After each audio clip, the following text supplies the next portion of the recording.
What's up, everybody? Welcome to CrowCast, episode 45. Unbelievable. Here we are again. It's Tuesday. It's live at 9. It's CrowCast, baby. 45 weeks. 45 weeks. Yeah, everybody's rolling in, saying hello. Yeah. Do you know, this is the first week I've kind of sat down a couple of minutes before we went live, and I was just looking at all those, hey, everybody, hey, Crows, hey, CrowFamily, hi, everyone. And it's so lovely, man. It's so lovely to see. Normally, we're like really stressing, like minutes before we go on. Well, I know I am anyway. But it was just nice to take 5, and everyone's still saying hi to everyone. It's absolutely incredible. Thank you so much for joining us. What the night we got for you? Completely jam-packed with lots of stuff. Obviously, this is our independent venue week special. So we'll get into all that and what's coming up just shortly. But how we been, Ron? Oh, really well, mate. Good week, all leading up to tonight. There's a few new features we're kind of trying, but we'll explain all that in a minute.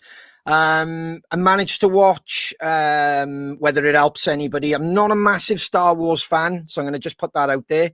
But I watched The Mandalorian. Oh, what a series. Yes. Really enjoyed that. Really enjoyed it. I was a bit confused. I don't want to spoil it, see, because that's the hardest thing when we're suggesting stuff to watch or what we've been doing. You don't want to spoil it. For those who have watched The Mandalorian, the ending took me a bit by surprise because I kind of didn't know the timeline.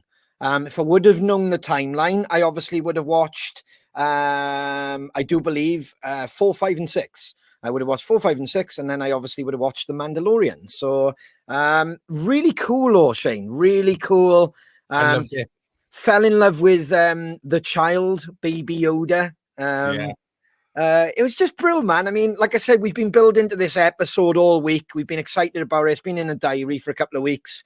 So you're doing the work, and we always suggest stuff to watch. And I just chucked it on. I thought, oh, do you know what? It'll be throwaway. I'll just chuck it on. Hooked. Like Cobra Kai. Hooked. It was just like, wow. So that was it's so well done. I'm kind of the same as you, but I can take or leave Star Wars. There was other sort of sagas that I enjoyed more than Star Wars, but I think the story, I think the backstory behind it all, the Mandalorian in particular, that his story, incredible, like really good. Fantastic. Really, I mean, he's a great actor. For anyone who watched Game of Thrones, I think my wife told me that he's in Game of Thrones. And was that Baby Yoda? I know it. Oh, he was adorable, man. I mean, it's like when they do the whole Baby Groot and Gizmo back in the day.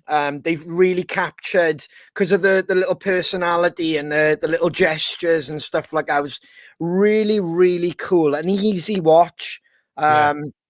Like I said, from a non-Star Wars fanatic, I didn't know, like, you know, obviously there's tip-offs to certain scenes or certain actors. I didn't know a lot of that, but it was still a brilliant watch. Smashed the 2 seasons, mate. That's how easy it was. It was just, boom, one went on, and then it was just like a ripple effect. It was just like, you know what, we're going to smash this, because they're not really super long as well. No, they're not. But I've been the same with series. I've been watching loads of them. I'm up to date now with American Gods. It's like hit and miss with American Gods sometimes, but still really good. Yeah. And I watched them on BBC iPlayer. I think it was outstanding, staged. Yes. With Michael Sheen and David Tennant. An absolutely brilliant series. 15 minutes long. And it's all about COVID. It's all about how you're dealing with it and everything. And it's just like this. It's just like this communication here. Me and you were talking one another and what pisses them off. And it's just such a great watch. You've got to watch it, guys. Stage, BBC iPlayer. Absolutely brilliant. So well written. It's unreal. I will watch that. So what are you saying now? 15 minutes per episode? Or Yeah. Wow. Just 15 minutes. That's another thing. This is so strange for me to say, but like I'm doing, like you said, you're doing your work and stuff, Ron. But for me to like switch off from work, because we've been really busy, I've been doing these jigsaw puzzles, right? 1,000-piece jigsaw puzzles, and I've never done them before. So same as you, I stick something on TV, and I just focus on a jigsaw puzzle. But it really like settles me, stops me thinking, focuses me. The overthinking thing. But putting staged on, it was just incredible. It's so well written, honestly, so clever. I think I'll probably put a couple of episodes on tonight, as soon as Yeah. yeah, because I every time we do this show, I kind of have to settle down. It's always like a giggle or whatever afterwards. You're charged, like, So Yeah, I'll absolutely. definitely do that, mate. I'll put that on. And how are you finding the puzzles? You enjoying them? I'm loving them, dude. I'm staying up till like 4 o'clock in the morning. That's brilliant. Because I know your personality. I can imagine you like, oh, But just a bit longer. I've got to get it done. Once I start something, I gotta finish it. Um, but yeah, I'm on my 3,000 piece jigsaw puzzle. Dude, there's an idea. There's a few people saying now, crow jigsaw. Oh, that could be it. Dude, that'd be really cool. I would probably do that. I'm It not would. just saying And it. That's the album artwork would be good as a jigsaw. oh. Loads of suggestions. I'll have to catch up on the comments for TV programs. A lot of you have been throwing great suggestions, and I have been working my way through Netflix and Prime. So this is what this show helps as well. Like, it's like I told you about the Queen's Gambit, mate. Massive fan of that. To me, one of the best series of like 2020 and 2021 so far. Yeah. And a lot of people who watch this show have been messaging me saying, I'm so glad I watched the Queen's Gambit, and they're Yeah. hooked on it and they can't leave it alone. It's exactly what you say. As soon as the first couple of episodes start rolling, you're like, I have to see it through, like, So it's Brilliant brilliant. stuff. Anyway, enough about TV. What is tonight all about, buddy? What's the show? Let's explain tonight's episode. Okay, so tonight, CrowCast episode 45 is all about Independent Venue Week. So, Independent Venue Week is a 7-day celebration of music venues around the country and a nod to the people that own, run, and work in them week in, week out. These venues give artists their first experience of playing live in front of an audience. They give fans somewhere to go to get up close and personal to artists that one day may be playing stadiums and festivals and main stages.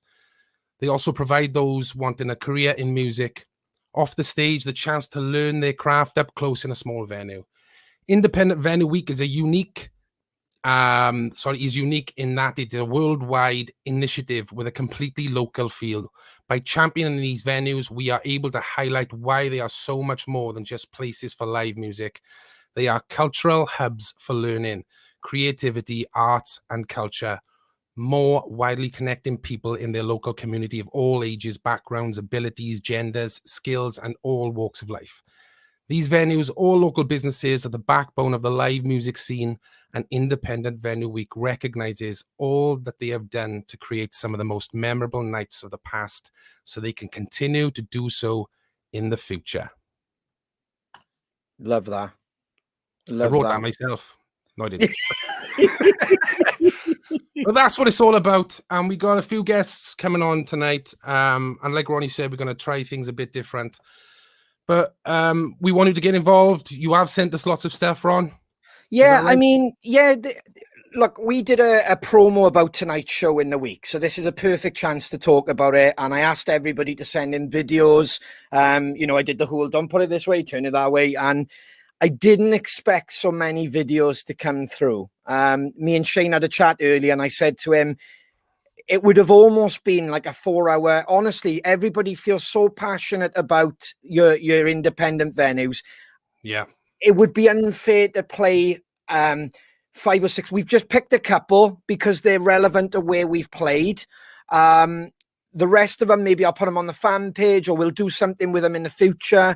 And also, please use the chat room tonight. Talk about your favorite venues. Talk about your favorite experiences. We will look at the chat room as well, especially when the boys come on later, and we'll pick out little ones. And maybe there's places we've been to watch bands. But it was impossible, wasn't it, Shane, to filter it all into one, like even a 2-hour, 3-hour show. I just think that proves the caliber of independent venues, but there's so many out there. There's so many people doing good. But this is a 2-hour show, and trying to cram it all in is nigh on impossible. But yeah. Thank you so much, everyone. And it's all about supporting them. So, like Ronnie said, write your comments in there. And if we haven't played there, we want to find out more about them and see if we can get there. Yeah, and it is unbelievable, Shane, because like when I looked in the email, there wasn't just for us. And it wasn't people kind of going, you know, the Crows, and I watched the Crows. It was so passionate about where they've seen every other band. It was brilliant. It was so nice to see, and now they can't wait to go to their local venues. So they'll be through the night. We'll try and mention in conversations as many as we can. We'll talk about a few that are not on videos, and we've got photos to try and align with that so we can, but we'll do the best we can to cover it tonight, guys. And, you know, you help us as well in the chat room. Also, like Shane said, we're going to try something different. So sorry to kind of keep the dialogue going. We're going to try something different. Also on the show tonight, we're going to be speaking to Rob from Fuel Rock Club and Sam from Le Pub. It was a pre-recorded interview. We've never done that on CrowCast before. It's a first. Hopefully it will work. They couldn't be with us tonight, but yet what they had to say was incredible. And yet again, both guys we've come across in our career. So we had to feature them. Don't miss that. That'll be coming up afterwards. But just to give you a taste, obviously as well, sorry, before I move it on too quick, there's so much tonight, but I don't want to miss it. It will be the continuation of Crow Boot Camp. So we'll have a little bit of a recap, see how Dave got off with the yoga. Never mind Baby Yoda. Baby Yoga is so we'll have a bit of a recap there, and there'll be Dave's Did You Know, and we'll be doing some giveaways and what's the next line. So all that'll be happening as well during the show. But before we move on to our first guest, which will be live, before we move on to our first guest, let me show you one of the videos that was sent in by the lovely Kerry. And we're going to play a couple of these tonight. So this is the first one up. It's from the Crow family. This is Kerry. Let's see what she had to say. Hi, Crow family. Incredibly nervous. Have made notes. Have recorded this about 50th times because my language can be a bit guttural at times. So what I wanted to say is I saw your tweet on Twitter this morning and thought that's a brilliant idea. I've got to do this because I really want a dedication for this place. It's come to mean a lot to me in the last year. I live on the south coast of England, and the nearest place really logistically for me to get to is Brighton. I can hop on a train, a bus, drive, whatever. But I now do a 3-hour round trip on school nights when obviously, you know, we're not in lockdown again, to this place, which is Leo's Red Lion in Northfleet in Gravesend. It's run by the awesome Terry Lee. Leo's was built, gosh, probably by Noah on his day off from building the Ark. It's been around that long. Terry's only been running it since about, I don't know, the reign of Henry VIII. If you look on the walls at the photos, it reads like a who's who of rock. There's not a lot of people that haven't played there. So I do happen to know that there's an admin on the Crows page that goes, but I won't name her. I don't want to embarrass her for legal reasons or anything like that. And so with the help of the Rock Cooperative, Terry Lee and Leo's Red Lion put on some socially distanced gigs later last year. And when everything else was shut down, they managed to pull these off in the backyard on a stage. It was pissing down. It was freezing cold. But they sold out, and everybody, you know, wanted to come because it was live music. You know, the bands were really nervous because they hadn't played in a long time. Some of them hadn't even had a rehearsal, say, in October. They hadn't seen each other to rehearse since February. So I want to say a huge thank you to Terry Lee, the Rock Cooperative, handsome bunch of men they are, and the awesome bands that came down as well for those gigs. But you need a venue to come to, and Terry makes everybody feel welcome. The staff at all the gigs were amazing and are amazing, you know, when it's indoors as well. It's just you walk in and there's such a great vibe to the place. It's so welcoming. So yeah, I'd like a shout out please for Leo's Red Lion in Northfleet in Gravesend, and as soon as things open up again, book yourself a ticket, come along, it's good fun. There we go. What a great start. Leo's. Well done, Kerry. Well done, Kerry. That was brilliant. She was so nervous, lover. But brilliant, really passionate about it. That's what this show is all about tonight, as Shane said. We are celebrating Independent Venue Week. So shall we have a guest, mate? Oh, let's do so.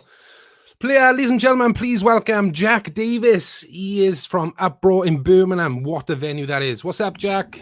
Yo, what's up, guys? Hey, how you doing, Jack? Brother? Yeah, I'm good, man. Very good. Good. So, Bud, how has it been locked down? I mean, from a work point of view, it absolutely sucks. Yeah. It's been obviously really hard. From a personal point of view, I'm pretty good.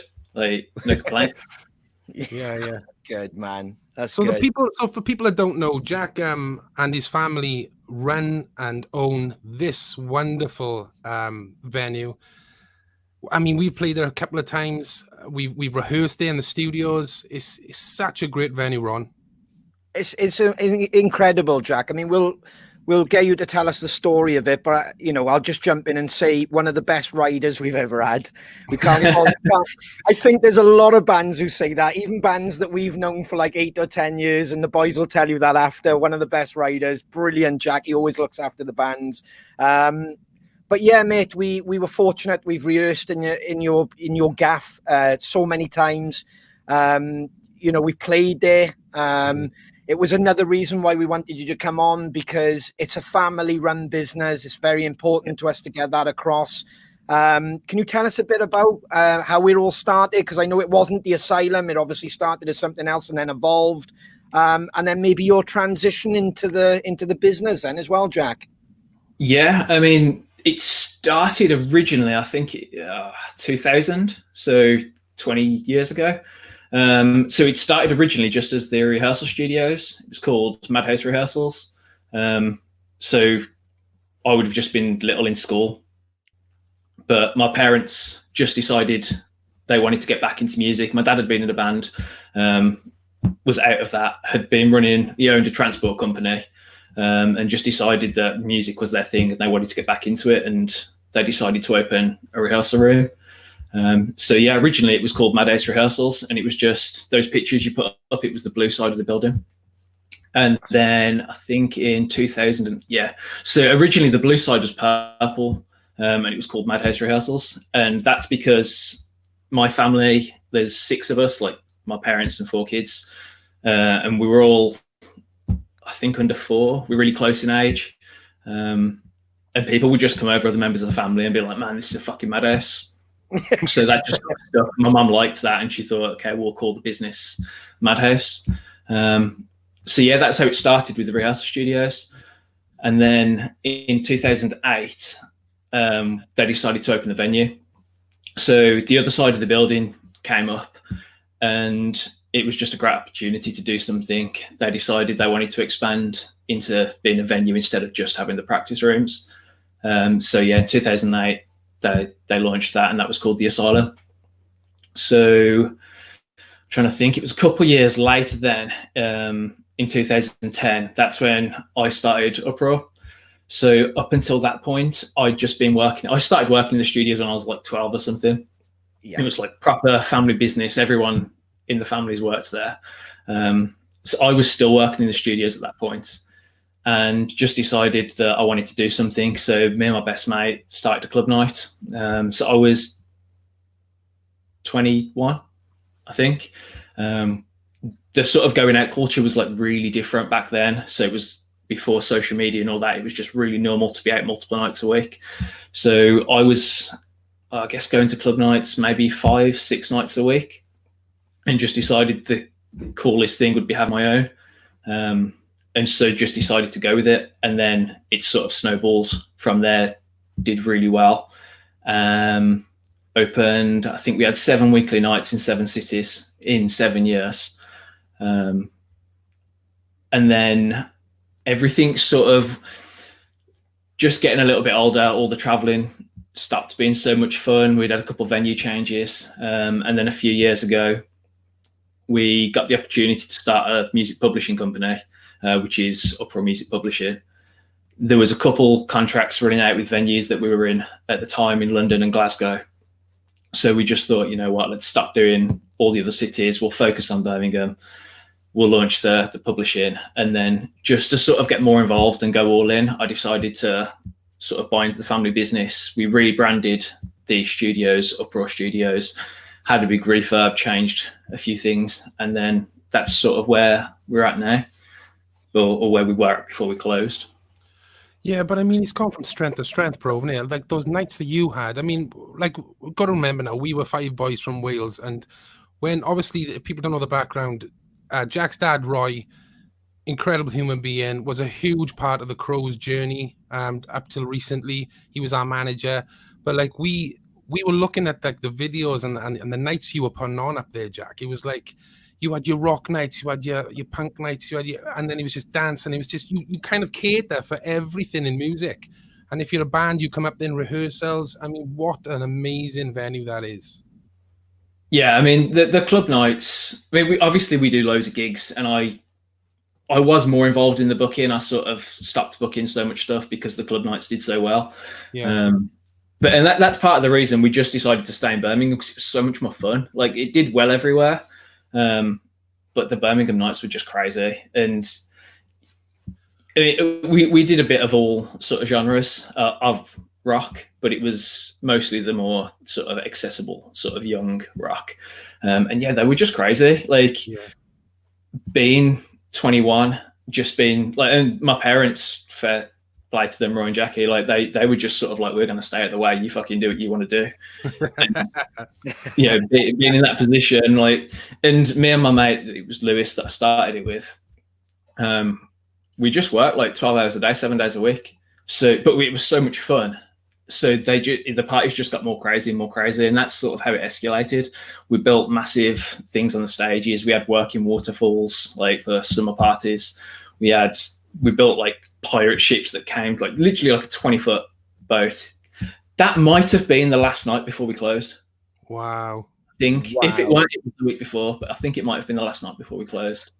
So Wow. That's what over that So picture. that would have been back in what, February, March, is it? Or about March, is it, Jack? Yeah, I think it was like mid-March. I think second week of March was our last night, and we haven't been able to open since. Wow. And for those of you that recognize the room, some of you may do, that's where we did our Set in Stone music video. Yeah. Yeah. That was pretty fun. And Rocks the Asylum as well. Yeah, of Rocks course. They were really cool. We enjoyed those. Yeah. Yeah. Man. Really Yeah, good. man. But when you walk into your venue, dude, and there's that bar area where you can get your coffee, your drink, and your snacks and stuff, and then you look around the memorabilia and the bands that have been there. Tell us a few people that have played at that venue, dude. Oh God, there's been loads that have played there across every genre, I guess. Yeah. Like, we've had Erasure play there, which is obviously like the real pop sort of stuff. Yeah. I'm trying to think, man. We've had Glenn Hughes, obviously, like the more the rock thing. There's so many photos you got there, and there's your dad and your mum sort of arm in arm. Yeah, it's a real family business, and you could just see where you've come to where you are now. It's just what a story. But in these times as well, you know, still doing it strong. Yeah, I mean, it's done really, really well over the last 10 years, I guess. And it was like a really slow start. We thought it would be a lot easier than it actually was. Like opening the place, obviously that was like opening any business, that was straightforward. But actually getting the bands was a real slow burner. But then actually it coincided with the club night doing so well, actually, that we started getting loads more shows. And yeah, it was doing fantastic before we closed. We just have loads. And in the studios, we've had everyone. We've had Tiny Iommi, Robert Plant, like everyone's practiced there. It's unbelievable, isn't it? It's rock royalty. Yes, unbelievable. Yeah, I mean, it was funny when Tony Iommi was there, because I didn't know he was in. I was working on reception, but wasn't there when he arrived. And obviously every like rock band in the world covers like their songs. So I sat there, could like just about hear it, and I was like, oh god, someone else is fucking playing it. And then they walked out. It was actually like, what the fuck? That's Like, unbelievable. That's incredible. extremely cool. I know what a big fan your dad is as well. Of Oh, mega fan. yeah. That's Yeah, incredible. just to echo what you said, really, it was like first time I ever visited you, Jack. You walk in, and you just think it's overwhelming because you kind of go in, you get the coffee bar. This is just the rehearsal side of it. Yeah. The memorabilia is incredible. The rooms, the amount of rooms that's there is brilliant. And then you go around the corner, you go into the venue side of things, and you're like, whoa. And then you go upstairs, and there's the other venue as well. So there's a lot of work gone into that place, a lot of passion, a lot of love. And what we seen was you could see that the family are all behind it. And that's why we wanted you on here. You know what I mean? That was to tell that story and I don't know. It's like when all this happened, how did that affect you guys? You know, I know everybody's going to be in the same boat, but how did that affect you guys? Because you're a family. It's not like one or two of you worked in a place or one of you owned it. That's where you go every day, pretty much. Do you know what I mean? That's your second home, your first home. Yeah, you know? Yeah. I mean, we grew up there. Like, I think I might have been 11 when the studios opened. So my youngest brother and sister are twins. So I guess I don't even know how fucking old they are now, but I guess they would have been 5 or 6. So I mean, they've been there almost every day their entire lives. So it's obviously been a huge change. I mean, we're pretty lucky, I think, compared to other venues, that we are a family and all of us work there. We all have different jobs and work in different parts. Like my sister is in the studios. My brother does all the promo and sort of the marketing for the venue. Like, I obviously run the clubs, do a bit of everything. But all of us are involved, so it affected every one of our jobs. But that sort of meant that we could still try and make it work during all this. So although we haven't been able to actually like open and work normally, most of us have been in most days since the start, just doing maintenance and changes. We've done loads of building work and stuff like that. Lots of stuff that we'd sort of talked about doing, but could never afford it, and never had the time because we'd have had to have closed. Like, lots of refurb things where it was like, well, we'd have to not book shows, you'd have to cancel the club night, and that makes it way more expensive because of the loss of income. So we just thought, okay, well, we already have no income, we might as well go and do the work. So that became like a massive undertaking job in itself, with us all chipping in. So I mean, we completely remodeled the upstairs. We knocked down about maybe 8 walls, rebuilt 6, changed where the toilet blocks are, changed where the cloakroom is. We made all podiums in the main room for all seated areas and stuff like that. And it's been really cool. I mean, it's been really physically hard work, and it's stuff that in the past we would have, to make it go quickly and smoothly, would have had to pay people. But we just thought, fuck it, man, let's put on a YouTube video, learn how to do it, and that's what we sort of did. We just went in with our sledgehammers, knocked down the walls. Had my little sister carrying out bruise blocks in wheelbarrow, and built new walls. Huge undertaking to change it, but because we're a family, we're all able to just go in and do it, which other venues probably wouldn't be able to do that, because obviously, and we all live together as well. I was buying a house at the start of lockdown, had to pull out, which obviously was upsetting, but has worked out for the best, because it would have sucked just being on my own. So it's all worked out reasonably well for us. Like, as difficult as it is with being closed. There must have been a time, though, that your mum and dad and you guys as a family must have been thinking the pressures of, where's our income going to come? Did you think about ever closing down? Was ever that a thought? No, I don't think so. I mean, it's been extremely stressful from a financial point of view, because, most venues, everyone works week to week. There's not many venues that can shut for or businesses in general, I imagine, that can shut for an extended amount of time and survive. So that was extremely difficult. I mean, we took out the bounce back loans. We've applied for the grants, which in itself has been a nightmare. I mean, that's something where everybody assumes that you're just getting handouts, but it's not the case at all. And applying for the grants has been very, very hard. That's like a whole skill set on its own that obviously none of us had ever experienced. When we originally raised the money to open or I say my parents raised the money to open it. It was remortgaging the house and writing business plans. It was going into debt. This time around, obviously it's different because you're not going into debt hopefully because of getting the grants, but writing the grants it's hard. It's like a whole new skill and talent that you're having to learn. So it's been cool. We've had a lot of support and help, like Music Venues Trust helped a lot. The promotion company, I can't remember it was VMS, and I think VMS went bust, and people that were in that, ghostwriters, have started a new thing, and they've been incredibly helpful. They work with us, but raising the money has been extremely difficult. We did manage to get the first grant, but we don't know now whether we can keep it. Loads of venues are having to give it back, and having to apply for new ones. So, wow. Well, so they've released the money, and then they're saying, well, hang on a minute, we want that money back, and now you've got to reapply. Wow. Yeah.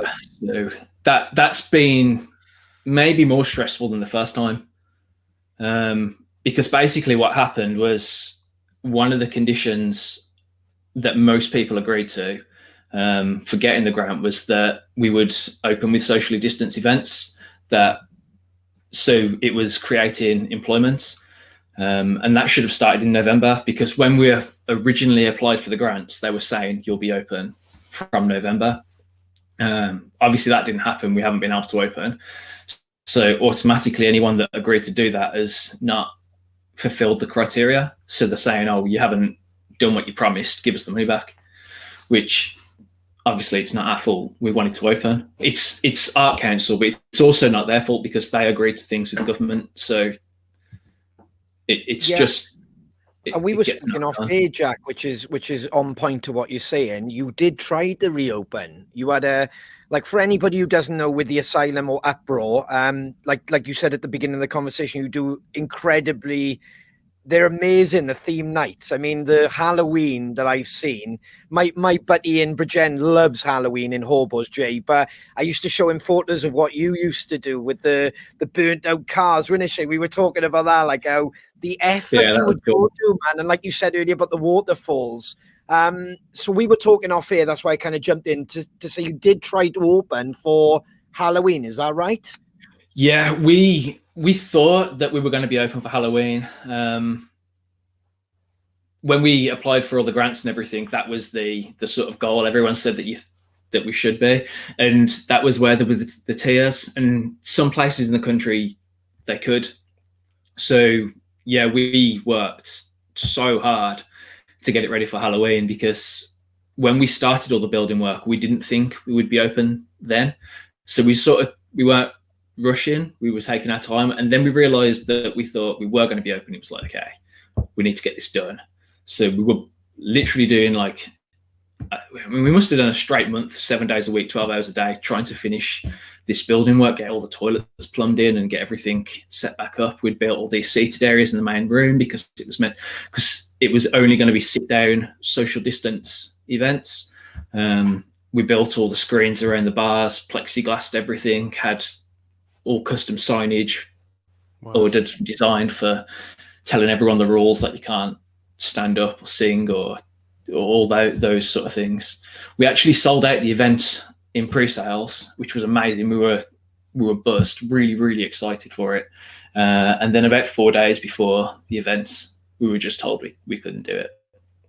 And that was just in Birmingham. So I mean, obviously some places around the country also couldn't do it, and some could. So that was just unfortunate for us. We were gutted. All that time and effort for it to not happen, yeah. Yeah, I mean, at least we got things done so that eventually when we can open, we've got all the screens and everything in place. So it weren't a complete waste, but... Yeah, I remember, Ron, do you remember when we were supposed to do that drive-in show? Yeah. we were like you, Jack. We were so, because we knew that was we were added to the bill quite late, and when we knew it was happening, we were like, "Oh my god, this is brilliant!" And it was outdoors, and then for it to only like days later for it to be cancelled, and we thought, "Well, that's outdoors. Like, if it's that extreme for outdoors, indoors is going to be impossible." Yeah, don't stand a chance. Yeah, it was bizarre, Jack, because it was the only gig. Well, probably. I don't know. There's been other bizarre ones, but this was you were booked for it. We announced it. We got everybody ramped up for it, and then within literally it went on sale and got cancelled the same day. yeah, Yeah. Your dad was even like, "You can't write that." And he was like, he was more concerned about our mental health, because he was kind of like, "Are you all right?" Like, you know, because it was just wow. That was like. It was incredible, you know, to see the pre-sales going up on the O2 and Yeah, all man. of that, and then bang, and nobody's fault. It's like you said, it's just, it is what it is, and that's the rules. And for anybody watching and listening now, who wouldn't understand as well, coming from a venue owner, your capacity in that room for that Halloween show at full capacity in a normal world would be. Well, for Halloween, for the club night, we'd usually do 900. In The yeah. social distancing capacity was 113. So, A major difference, and for anybody watching and listening, there would have been, from what me and the Crows seen, there would have been 900, and they're incredible, mate. They were mind-blowing. It took me back, and I, you know, you create in that uproar event like a gig without it being a gig. It's incredible. It's got the same atmosphere, isn't it, Shane? You feel like a band's going to come on. yeah. It's just that party and the welcoming, and you know, like you said, from a family thing, you can see your mum walking around. You know what I mean? It's just like, it's brilliant how everybody's so kind of ramped up to make it that night, like, you know. And I think you've done some late nights as well. Am I right there? You've done like really super late nights, as in 6 a.m. Yeah. They're my favorite ones. Yeah, my two favorite of the year is the birthday, where we go till 6 a.m. and that's always got the most going on. Like, we give away loads. We do prizes, we do giveaways, we throw things out of the stage, we do competitions.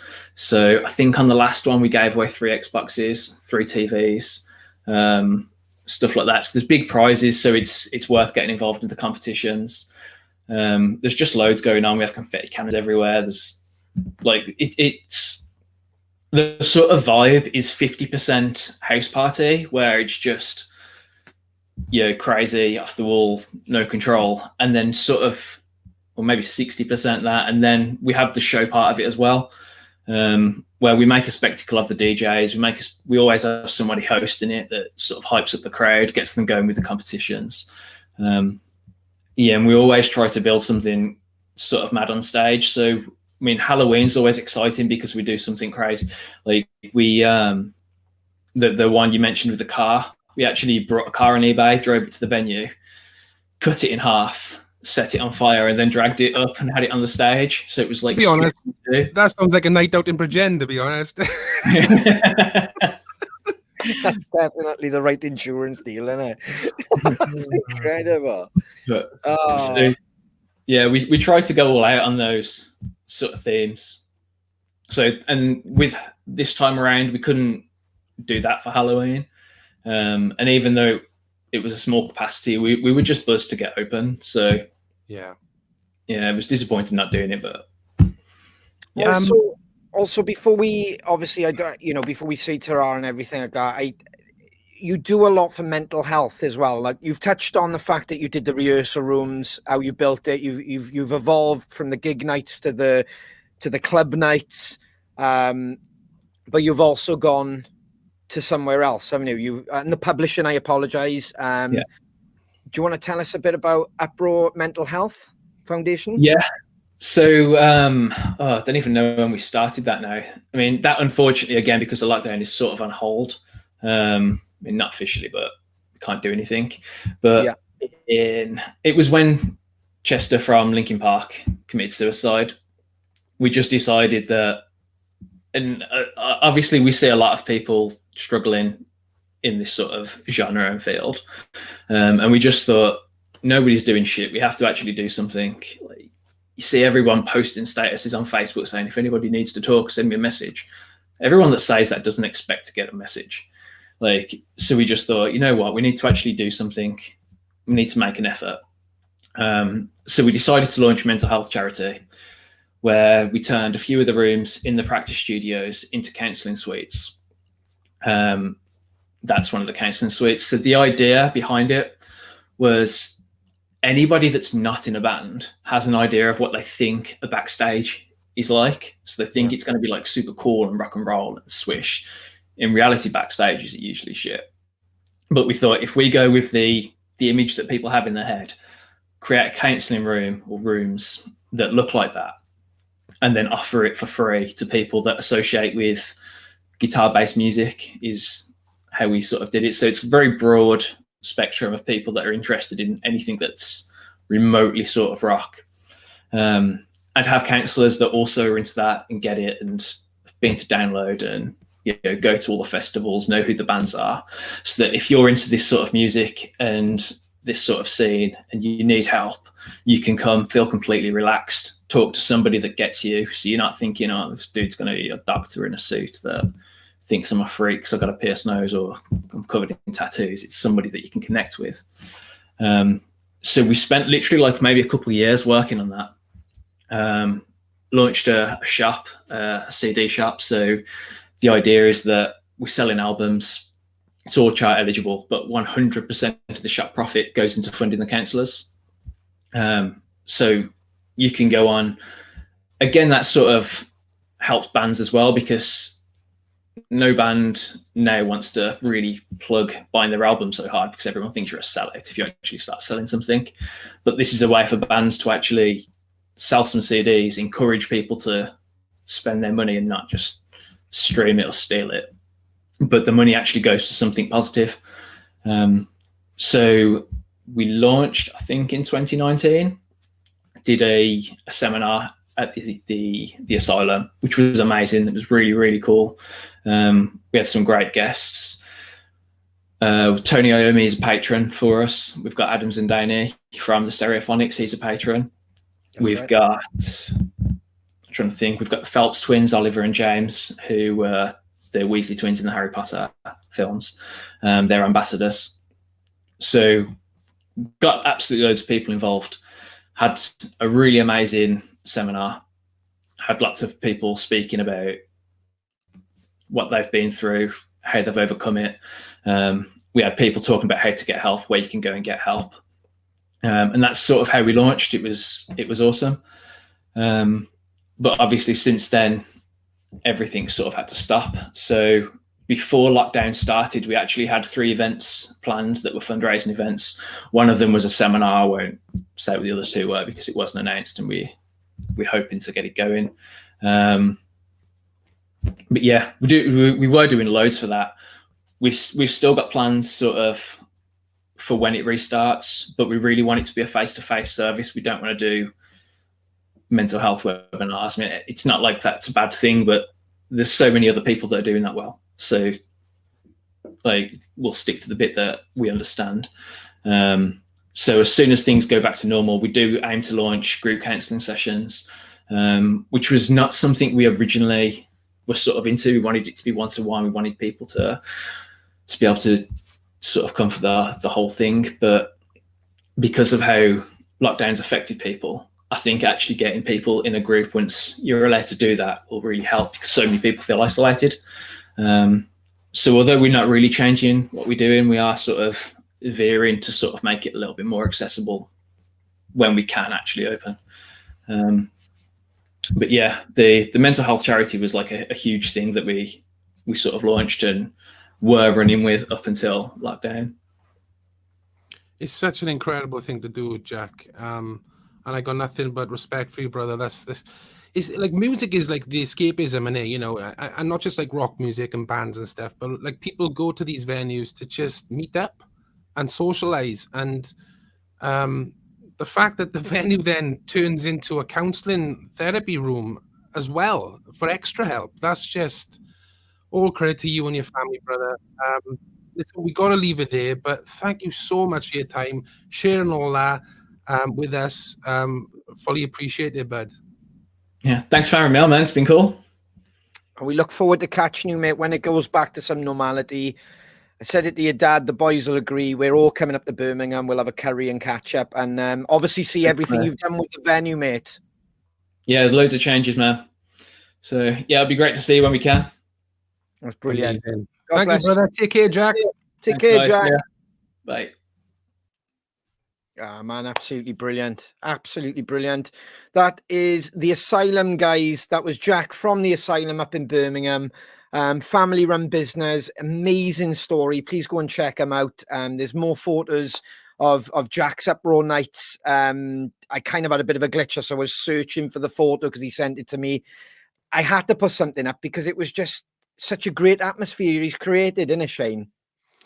It's really remarkable, bud. I'm not just saying it. From what they were to what they are now, they've evolved in so many areas, making such a difference to young, middle-aged, getting on a little bit, who love their old school rock and roll. You know what I mean? But they've catered for everybody, and it's the one-stop shop. Like, they put on this show this night, that show that night, and if you're living in Birmingham, to have that on your doorstep, that's incredible. I wish we had a venue like that does a bit of everything. Do you know what I mean? With the rehearsal rooms and everything. Let's get the boys in. Here's Lloyd, there's old Shiner Boy, and there's Davo. What's up? What's happening, everyone? How you doing, boys? Obviously one of your favourite venues in the country. Yeah. Rock and roll. Lloyd's been up there as well. He's enjoyed a night out up in Uproar. Ooh, we've got a few nights up there, boys. I took a nasty tumble leaving there once. No, I did. And it's quite funny because I was with Sam and I had a bag of chips from I think a City Kebab House around the corner. And I was walking down this cobble street and I couldn't see the old cobble speed bump. And it was quite sad, like to see a homeless person in a doorway. And as I tripped over it, I managed to catch the chips. And I went straight up to him and went, "Here you go, mate. Give me my chips." Oh, fair play. Yeah, no. It's always a good night there. Yeah, like I said, there's a photo of us playing the Asylum. If you look carefully at this picture, because once one of you sent it over to me, it's and it really did bring back the memory of, like, I think Roy got us the first gig there, because bless him, he said, the only thing I'll ever promise you is a gig in my place, and he came through and we played with Kyle Gass. Yeah. And if you look, I'm right over in the left-hand corner, and that's upstairs. And I'm pretty sure, like, Roy and Jackie said that was the first time they've ever seen that upstairs, where there was like two kits, and we managed to make it work. But a brilliant show, and two incredible venues. Like Shane said, we did our music video there. We managed to do the live stream there in lockdown for Planet Rock. It's such a shame, that's why, like, I don't want it all to be doom and gloom tonight. I want to kind of raise awareness and just celebrate these fantastic places, because when everything does go back to some sort of normal, you've got to get out, you've got to support them, like, you've got to go and watch those bands that you're thinking, oh, do I go out tonight or do I watch Coronation Street? No, go out, go and support the band, like, so. Wasn't it that show, boys, where we were playing on stage and there was a guy dressed as Boba Fett from Star Wars? Oh, just standing there. Do you remember that, Shane? Oh, I don't, but I'd add a few. No, no, you don't remember that the guy dressed up as proper, like, what they call them, like morph suits kind of things, and he had the mask on. He was fucking dancing. He was loving it. Yeah, going nuts, wasn't he? It's brilliant. I can't remember that. No. You can't. I got quite a good memory. I don't remember much, but I remember that.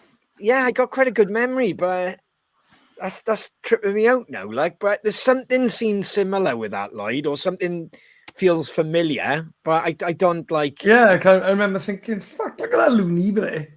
He's cool as fuck." He was loving it, man. But that's what makes it special, isn't it? Yeah. Yeah, I believe you, but because you got a brilliant memory, fair play to you. So if you said it happened, it did. But yet again, massive thanks to Jack and everybody. Check out as well the Uproar Foundation for Mental Health. It's massively important. I'm really looking forward to catching up with the Davis family when things do go back to normal. Speaking of independent venues as well, something happened today on the socials. I noticed. It's what we were on about last week. Keep an eye on the socials. You guys were up to something, and here's a picture from it.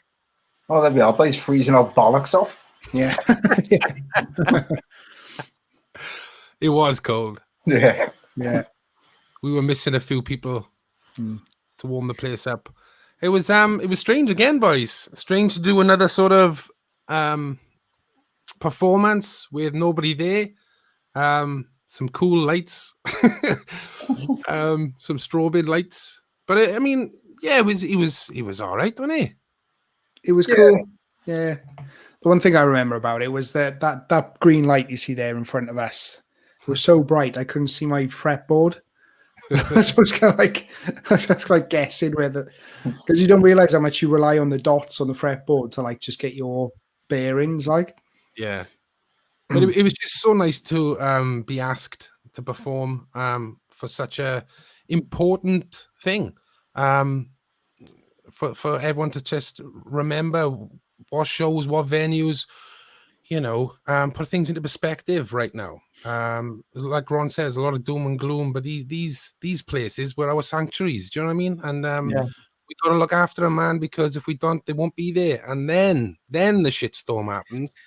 Yeah, I mean, here's a really early photo of us playing the same venue. So that would have been Sin City, giving Green all a kiss there. Look how short my hair is, eh? Yeah. Got skinny I am, mate. Fuck. Good days, boys, good days. That's a very early photo of, I'm pretty sure that was the night we played with Massive. Yeah, I think it was. I think you're right, bud. Yeah. That's there's my memory.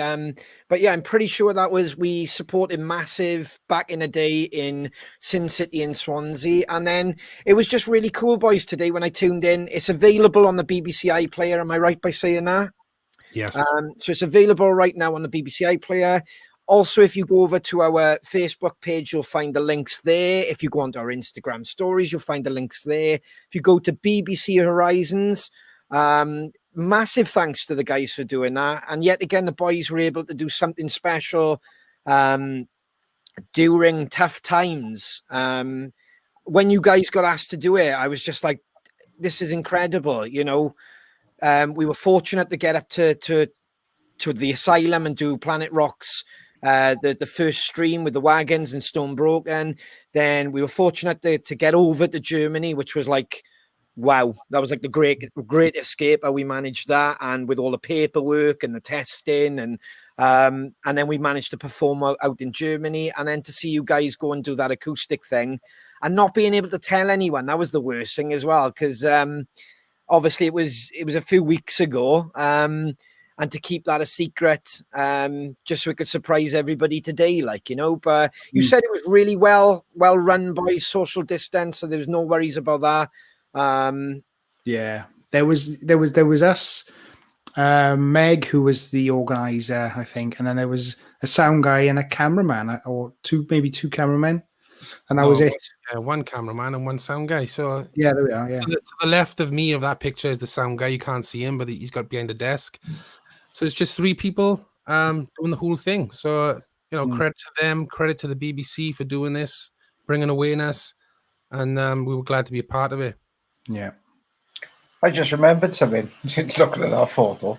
So to my left, that's where I left my guitar strap. Yeah. I was wondering where it was. It's there. It's still there. Yeah. Which one was it, Shiny? The one off the acoustic, the one with the tie around the headstock. Yeah, I remember. Yeah, I remember you taking it off. Yeah. Bloody You're champion, haven't you? Yeah.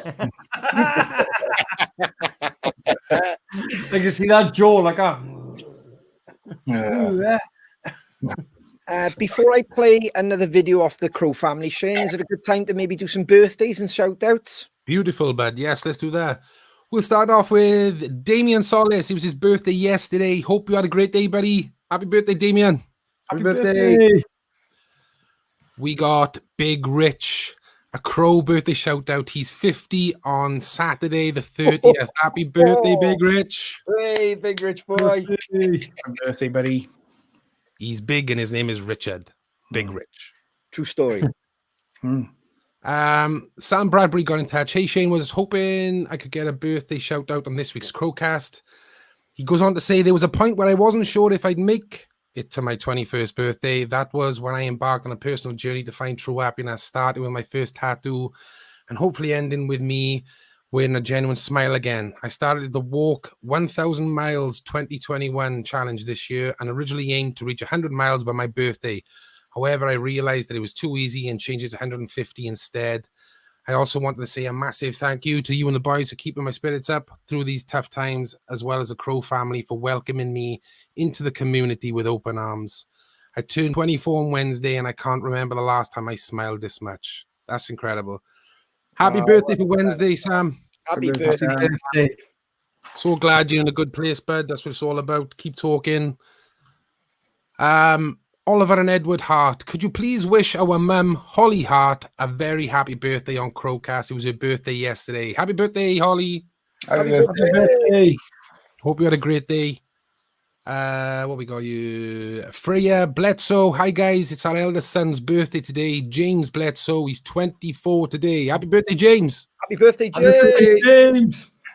If you could wish him happy birthday on CrowCast, that would be immense. Also, my husband, Steve Bledsoe, became mayor of Bridgend Town last night. Hey. Any chance of And he a likes the crows. Hey. Any chance of a congrats for him too, please? As you know, he's a huge Crow fan, so it would make his day, no doubt. Cheers, guys, Freya. Congratulations, bud. Well done, Steve. Awesome. Great work, Steve. Awesome. Great work, man. Now the work, yeah, now the work starts. Yes. Sort Bridgend out, Steve. Remember, he was gonna name a suite after us when he in the council offices. I remember that, Lloyd. Yeah. I remember that. Yeah. And I remember the statues that he was That's on. right. Yeah. Nice bronze statue. The gold statues. I was cenotaph in Bridgend. Yeah, of the 5 peaks of Bridgend, like, you know. Well done, Steve. We've got, let me just check. Oh, this is a shout out. James Goldsmith. Can you give a shout out to my wife, Em? She has been looking after me since I contracted COVID-19 and has now contracted it herself. She's a real life superwoman, even though she has the bedside manner of a brick. That's great. It's been a pretty shitty 12 months for her, but has never let her get it down. Never let it get her down. I love her more than life itself. Thanks, boys, for all that you're doing, trying to keep us all sane. CrowCast has been a massive help. We can't wait to see you live again. And please, for now, just keep safe. Hopefully, all this will be over one day. That's incredible. Well done, Em. Well done. Well done. All right. Getting in touch. And that's it. The birthday shout outs and stuff. Perfect. Probably a great time to switch over to Iona. This is a video message from Scotland. Favourite independent music venue, Ironworks Inverness, my hometown, and of course home to Monsterfest. Over the years I've seen many great acts there. However, if I'm being honest, my absolute favourites were those damn Crows. Funny stories, not sure I'm allowed to legally share some of them. The very first time, however, I met Marco Mendoza was at the Ironworks, and it was in the ladies' toilets. Say no more. On a serious note, the venues are the places where small bands grow into big bands, and they're where we make friendships and great memories are made. So once it's over, go and support them in any way you can. It doesn't matter if it's cold or wet outside, your friends are not going, or you've never heard the band. You may just get a surprise and find something you love. Cheers. Cheers, Iona. Cheers. Cheers. I'm on the water. Was the ironwork shed the gig you kicked the drink out of the lady's hand? Shh. Was that- Yeah, man. It was. Sorry, the signal's going. Hang on. Interference. Yes. It's a fabulous place. Before we move on, we love everywhere we go. We seem to connect with people, which is great. But when we landed in Inverness, I mean, we were laughing straight away with Lloyd. Yeah, your video, Lloyd, had me going from the start. We flew up, we went there, we were welcomed so well. Mark and Iona, thank you so much. We will return to Monster Fest. I know schedules haven't matched up, but I think a lot of bands and acts are having the same problem. But we'll definitely return. I even said, obviously, even if it was downtime and we couldn't, we'll always make a trip up there to support them in any way we can, like, you know. So fabulous people. I had a brilliant curry that night as well, which was incredible. That was my birthday curry, wasn't it? Yeah, That was my birthday curry. Brilliant. That was. Birthday curry, and then we had a lovely drink in the hotel bar, which, you know, people listening to this, we don't get to do that much. That is God's honest truth. Like when we're on tour and stuff like that, we don't get to unwind all the time because we're always like either traveling to the next gig, straight to bed, back up in the morning, straight to the next thing, because the machine's rolling, you're constantly on the go. So those rare moments to hang out as a band and take it in, and that's what sticks out from that gig. It was getting to speak to everybody after it. Mickey, who watches this, I think we had a drink with them up there. We caught up with Bruce. There was just so many people that we knew. Steve was there. It was brilliant, wasn't it? What a great, friendly. Good Yeah, vibe. it was a great vibe right off the back. Like you said, get off the plane. that lovely woman who done that video, incredible. But I did knock a drink out of girl's hand by jumping up, but then I did repay her with another drink, and there was a balcony there, which I love a balcony. You know, I love a balcony. And one of my memories was there was a woman security on the stairs, and she was so professional. I was trying to get her involved and having a laugh, but she was like, no.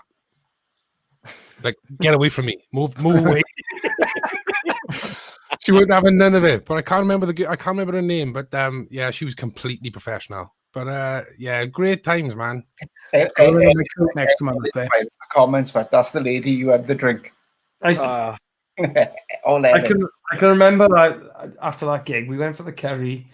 Obviously, went back to the hotel bar, like Ron said. And I can remember where the elevators were in the bar.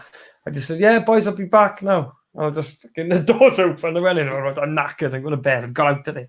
I come down in the morning, and Dave, you were so hungover, weren't you? With the fucking red wine. Were you on the red wine? Oh yes. Of course, I remember like leaving you, and you were there. You were playing pool. All of you playing pool, weren't you? With Dead Man's Whiskey. Yeah. I was just gonna say that, Lloyd. It's like, you know, when it's a good night, because I just like Shane. He's got that grin on his face, and all I could see, I was speaking to the King's Lot boys, and I was having a drink the other side of the bar, and I could hear Green all, "Love it!" Or, you know, I could just hear him. And as I look across, he's happy. He's got the pool cue, and he's destroying everybody. Just everything is happening for him. And I go around, and Shiner's like, "Watch his son. He's got him here." Because like Shiner loves snooker and pool. He's got him here. And the drinks were just being sat back. It was just such a great. But everything just went for you that night, didn't it? Everything you hit, you were just like, "Hey!" Yeah, I could have done it with my eyes closed. I don't know what it was up in Scotland. Remember that fucking lamp? Remember that lamp? I kept hitting the lamp. Yeah. Well, that was a good bar, man. That's a good. I like a good hotel bar. And that was the only gig you decided, Dave, when I like Scotland, Inverness in November, freezing, man, and you didn't even take a coat.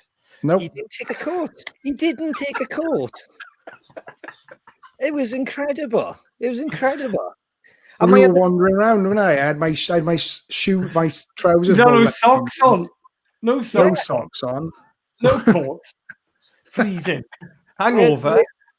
My other favorite memory from that was when we got there, we were a bit tired and stuff like that. And fair play, like I said, Monster Fest looked after us. Great hotel.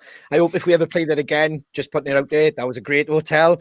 But what was brilliant was the boys give me my own room and stuff that night. We always take it in turns of the spare rooms and stuff. I had my own room. And I'm on the phone to the missus, and then I like rang you, didn't I, Lloyd? It was you. Yeah. I ring Lloyd, and I can hear his voice, like the old ear kicks in, and I'm going, where's he to? And then I can hear him. I open this door in the room. He opened his at the same time. We were like, I can see Shiner's face almost like, shit. I thought I only had Lloyd to put up with. Because that was it then. It's like the two fucking doors were open when Lloyd is like, we got connecting rooms. What are we doing? That scene from Step Brothers. Look at all this activity space, man. We kept walking into each other's room because we could, like, do you know what I mean? It was brilliant, brilliant. Great fun, great people, phenomenal memories, and we look forward to returning yet again, like, you know. So thank you guys. Can I just say, like you said, China, Helen is here. Look, Helen Bremner, that was my drink. Sorry, Helen. And Iona just saying, where's it gone?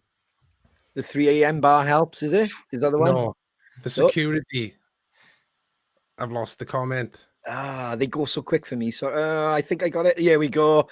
Sandra is the security on the stairs, and she loves you, Shane. Sandra, the feeling's mutual. You were incredible. What a professional. See you soon, Sandra. Helen, all is forgiven. Outstanding. Right, we're going to try something different by you guys. So the show is going to still keep moving.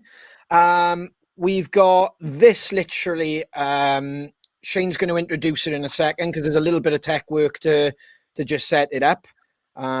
Sorry, just biding time. So this is coming up. We had a conversation with Rob and Sam. Due to schedules and some fantastic stories. You all know Rob, don't you, boys, and Phil? Yeah. Honestly, you've got to watch this. There's some brilliant stories, and he'll tell you what else he does besides Phil. And that's why we had to kind of marry up with him in the day, because he's been busy, and he'll explain everything to you. So while I set that up, Shane's loving this because he knows he does it, and I normally this is the first time I've had to do it. What do you mean? It's all good. It's all new. It's all good. It's all new. And I just press that, and then I'll let you cue it up, Shane, and I will. So here we go then. So next up now is a pre-recorded chat we had with venue owners Rob and Sam. They're the owners of Fuel in Cardiff and Le Pub in Newport. Enjoy. So here we are. What's up, everybody? We got Rob from Fuel Rock Club and Sam Dar from Le Pub. Thank you so much, guys, for joining us. Really appreciate your time. How have you been over lockdown? All right, yes. Well, I think the worst thing is just we have no idea how long it's going to last, you know.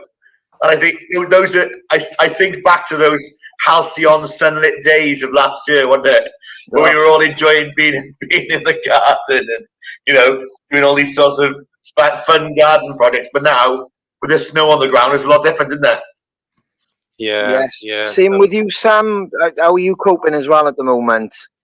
Yeah, it's like Rob said, it's just the uncertainty of when we can open. I mean, we've done a lot of work in the venue. We've put some new floors down. We've done a lot of painting. And I just keep going in now and looking at it and thinking, when can people see it? I've worked really hard. I want people to see it. So I guess because all the lockdown stages, I guess this is our third one now. But was it a case of, okay, you had the first lockdown, you thought, right, this is an opportunity to get the things I needed to do beforehand, like you said, painting and all that.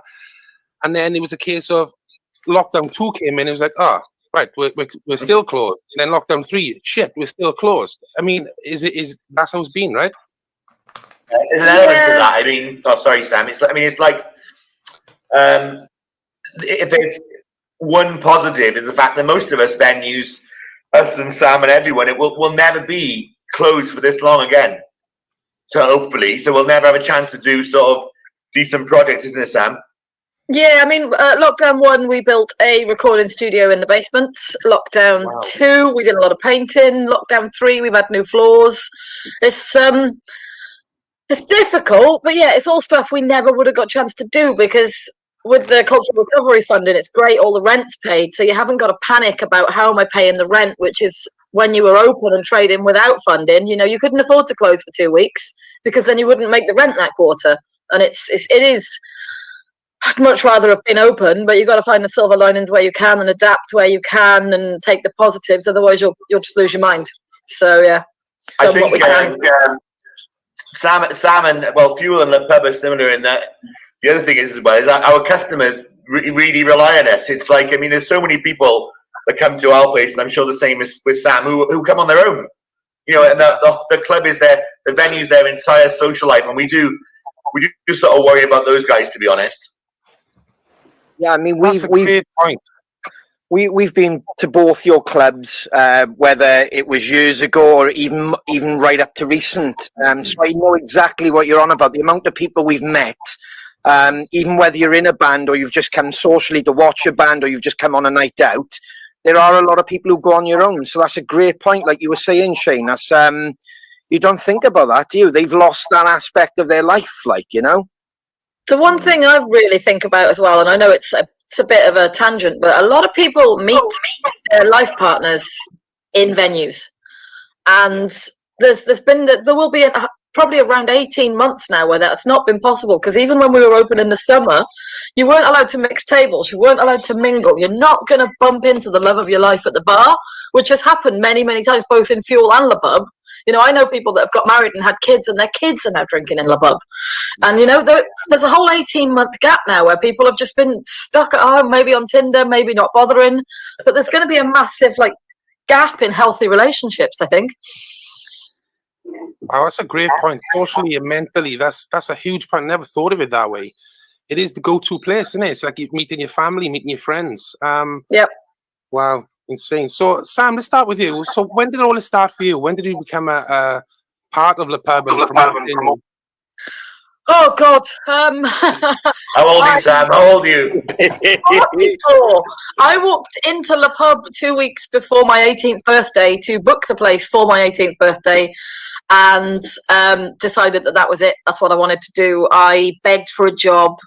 They wouldn't give me one because I partied too hard, and I was told there was absolutely no way I was being trusted with the alcohol behind the bar, which is quite ironic now considering it's all mine.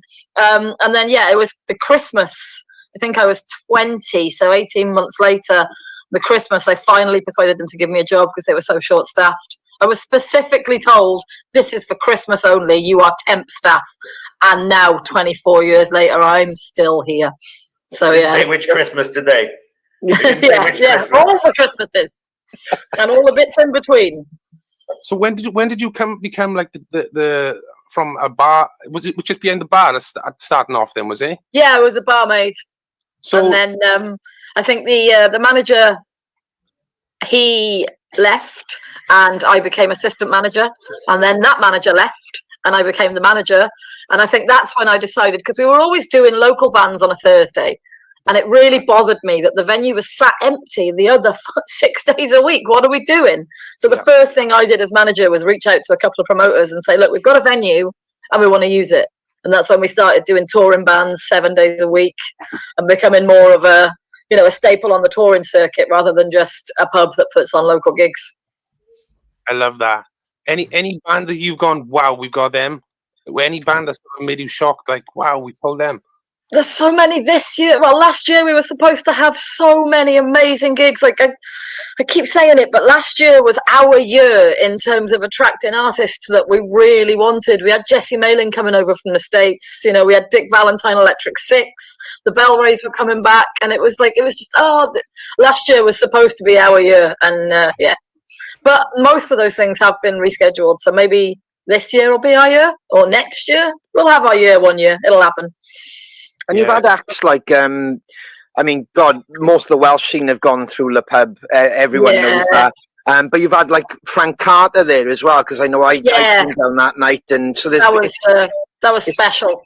It's an incredible venue. I haven't been there for a while. Is it still like with the steps at the top, with the stage is more down the bottom, if that makes sense. You're more. No, we moved. We actually moved venues 3 years ago. We are now in a 200 cap venue that does theatre, arts, vegan food, like outdoor space out the front. We've expanded the top 3 floors as well to get a roof garden, artist studios, more recording studios, things like that up there. It's a massive 5-year plan now.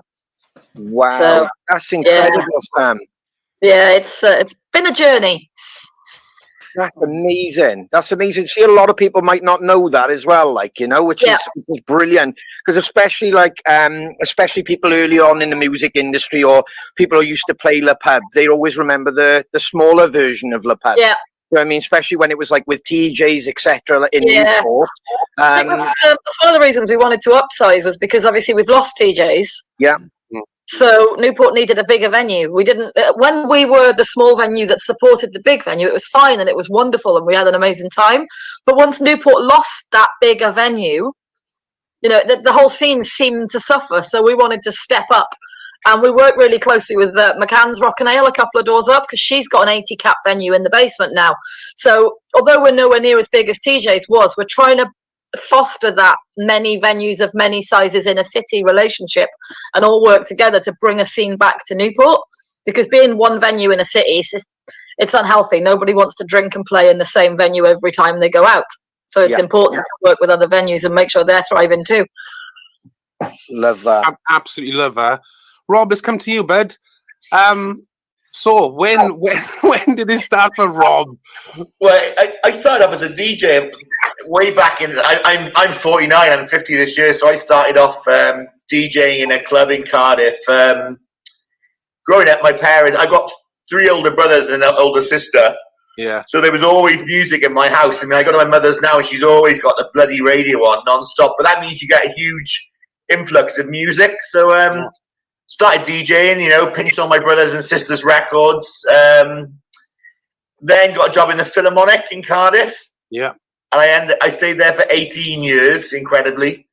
And then carried on DJing, and then there was Bogey's Club Night in Cardiff. Do you remember? Yeah. I went to see Tom, the owner, bless him, one night on a night out, and I said, "Oh, you know, give me a job DJing, Tom." He said, "Oh yeah, no worries, I'll ring you back." He never did, so I'll start my own one. So I started a club night in the Riverside Hotel across from the stadium. Then moved to a bigger venue in Guildhall Place. Then that place closed, and there was a few weeks where we thought that's it, because when you're a roving club night, if you have a venue that'll give you their Saturday nights, that's a failing venue. You know, so we're trying to find someone that will give you a club night on a Saturday is really hard. So we went for a night out in the full moon next door one day, and then we left the full moon, and then some girl gave us a flyer to come into this dodgy cocktail bar next door. So we stood there, and we're thinking, this place is a bit weird, you know, and I didn't even know it was there. And then my mate Julian Birch turned to me, he said, "Dude," he said, "I think this is the place." And we got in contact with the owners, and we did a bit of a partnership with them for a while. And then my partner Angie and I took it over 5-6 years ago now, and it took a bit of work. But yeah, none of us are perfect venues, but grassroots venues rarely are. They evolve from other things, don't they? You know, we were a restaurant 10 years ago, you know, but we do what we can. And like Sam as well, we're hoping to make it better in lockdown. We're hoping to do some projects on the stage and try and get a better venue in the long run. I think that's brilliant. And I got one story I forgot to tell you there. I used to DJ in Aston's in Bridgend as well. I don't know if you guys are old enough to remember Aston. Rob, we used to play Aston's when we were 16. I did one Sunday night there. We had a band in before me playing Rage Against the Machine covers, and I think it was Jeff Kill John. Yeah. And so I always like to tell, you know, Padge that technically he opened for me. Well, I'm pretty sure we would have probably done the same, mate, because Jeff Kiljohn used to play there one week, and then we would do the next week. So I loved it. I loved the nights. I used to, where the DJ stand was next to the window. you would watch fights close up. There'd be someone fighting the other side of the window. It was like a weird, like an awful film you couldn't stop watching. So Sounds like Newport. Yeah. Yeah. Well, this is why we wanted. It was a kebab shop, right? Literally next door. So like everyone would accumulate.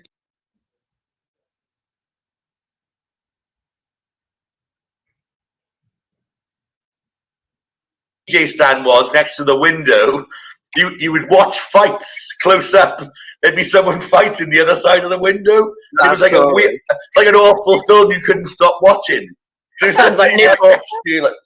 Yeah. Yeah. Well, this is why we wanted. It was a kebab shop, right? Literally next door. So like everyone would accumulate there, and then it was just these fights would kick off because everyone's just pissed, standing up against the window, waiting for their meat, and fight would just break out. And then you'd look. I remember Shiner doing that on stage, like tapping me on the shoulder, look at that. Yeah, I remember that. Or you'd see like you'd see Gavin Henson stumble past paralytic, you know. Or... This is why we wanted to do this episode, because, like, you know, being Bridgend boys, we grew up with jam nights, and there was venues like Trumps, which used to be in where Witherspoons is now. Then it was the football club. For anybody who travelled to Bridgend, there was like a football club, and that's where, like, you know, your Jeff Giljohns, even the Prophets and people like that played there back in the day. And then as we started hanging around with older boys, because we were like 15, 16 at the time, we started going to Newport, and that's how we stumbled across your TJs. And then when you get a bit older, Le Pub, and then there was Newport, City, what was the bigger venue? It was like a hall. NCLA. NCLA. Newport City Live Arena. That's now the Neon. So yeah.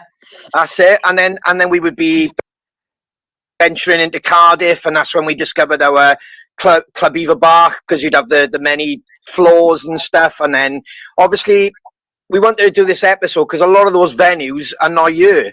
And it's so important, not just because of COVID. When we do come out of this, I think we're going to get the message across all through this episode of, like, you have to get out and support those grassroots venues. Like, you know, they are, you know, for us, Rob, like, we started in the Half Moon with those damn Crows. We played next door to you. We did just a little gig for our mate, and then that evolved to playing your venue then. And then obviously being able to sell out your venue, and then that's how it starts. Like, do you know what I mean? You build that following. Well, we going back to what you said there about bands we've had. I mean, we had Holden Absence's first gig here, their first ever show. And you build that following. Well, we going back to what you said there about bands we've had. I mean, we had Holden Absence's first gig here, their first ever show, and Lucas the barman still works on our bar, bless him. And then we had Venom Prison's second ever show, which was quite good. And again, they were just tiny little shows where, and the same with you guys, you know, you keep on plugging away. It's a friend, Mark David, the Music Venues Trust, that Sam and I spend a lot of time with. Grassroots venues are the research and development arm of the music industry.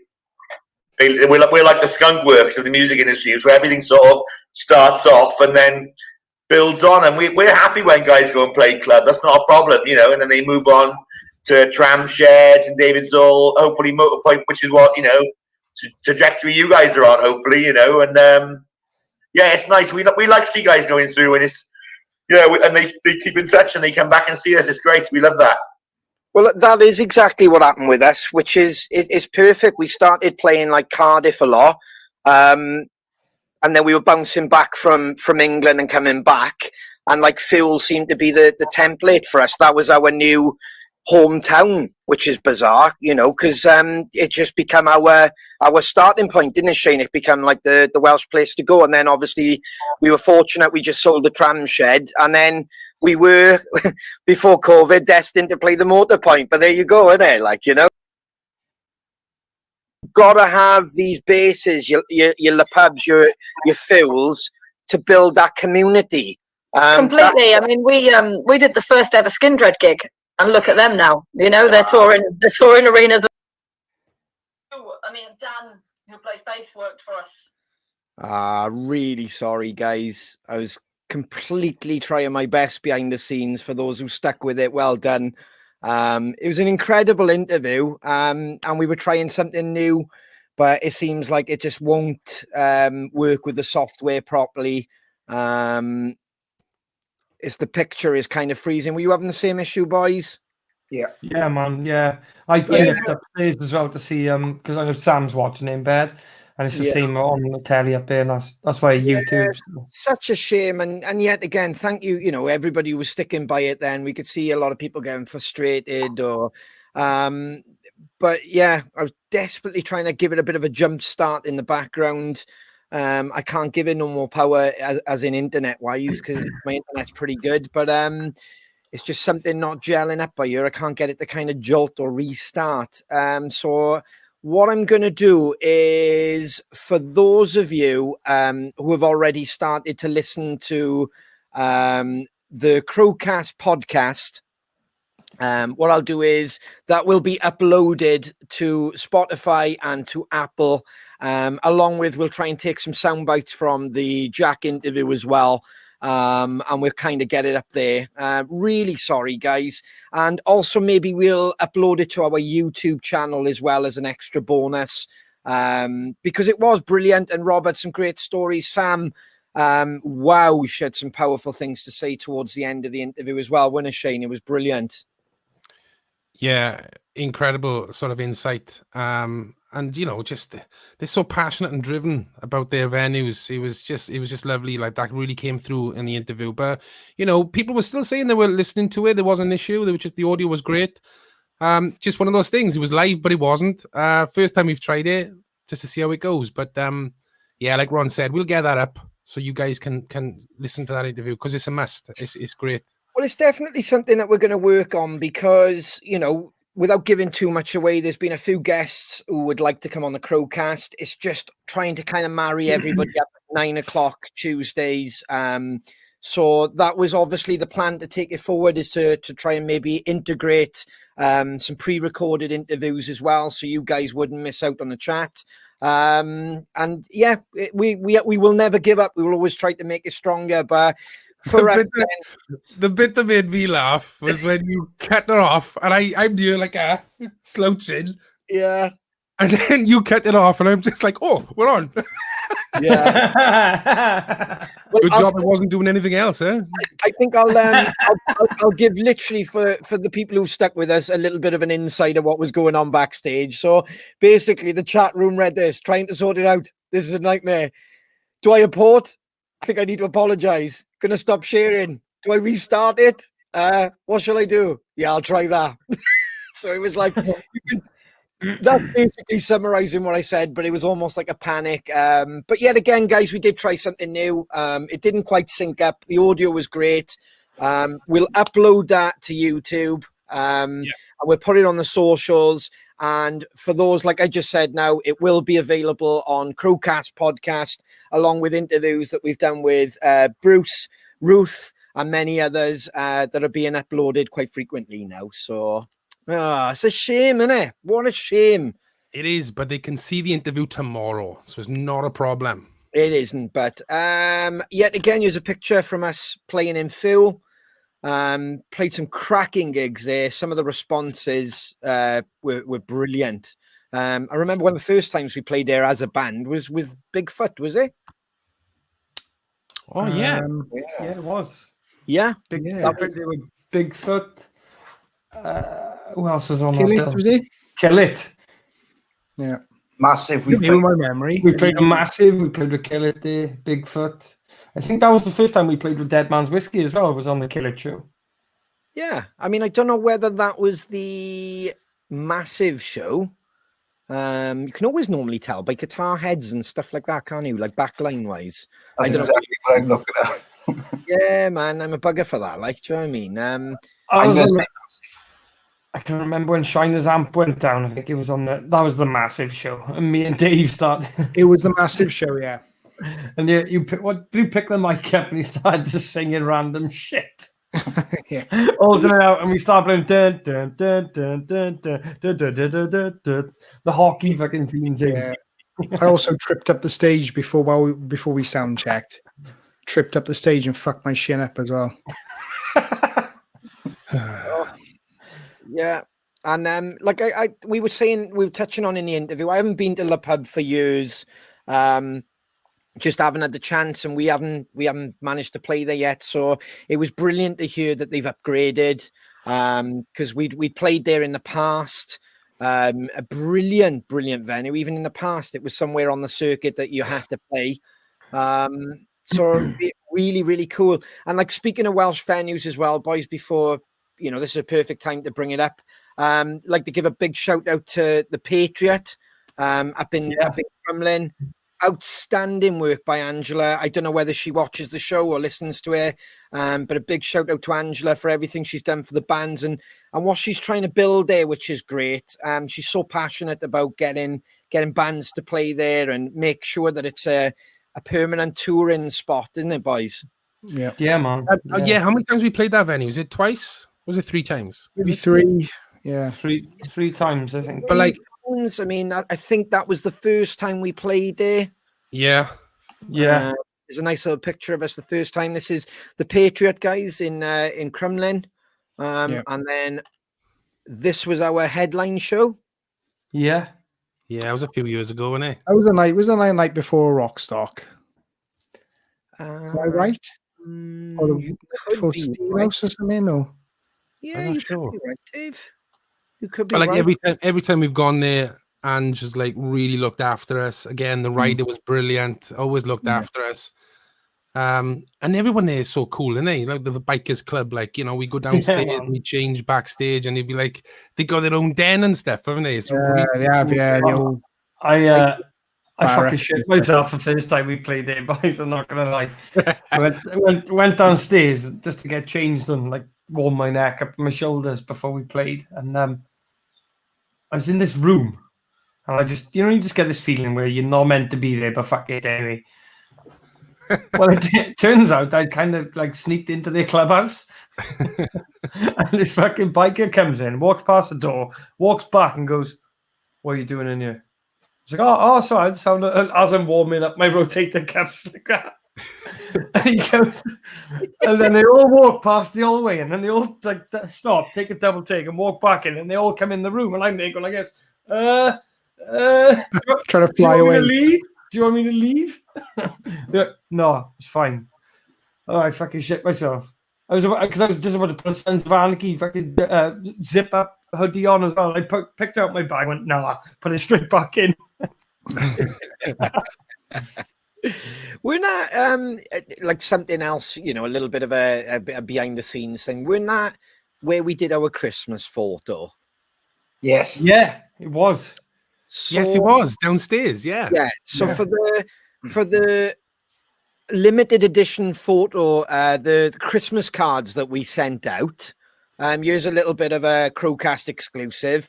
We actually did the photo downstairs. So if any biker did walk in, we would have literally lost our cred. Like five Santas. So yeah, that Crow Christmas card, that was taken down downstairs in the Patriot. So massive shout out yet again, another independent venue. Spent a lot of money on trying to refurb it, keep improving, keep evolving. As Jack said, the same with the Asylum, and as Rob, to be honest, and I don't think we quite got there with Sam, they were saying exactly the same. This has given them a perfect time to upgrade their venues, do any maintenance. So when you guys are ready to go, we're all going to watch bands. Do you know what I mean? If you're not playing in a band and you're not playing that night, you're going to go and watch a band at your local venue, so Exactly. Yeah. Big up respect to Ange and Dean Draycott. Thank you guys. Keep up the great work. Yeah. Cheers, guys. Would you like to play a little bit of guitar? Yes. Got some news. This is going to be the last time I'm playing this. Oh, sad news. Sad news. Small violin. Yeah. This is the last time I'll be doing the lyric song, What's the Next Line, on this guitar. Tell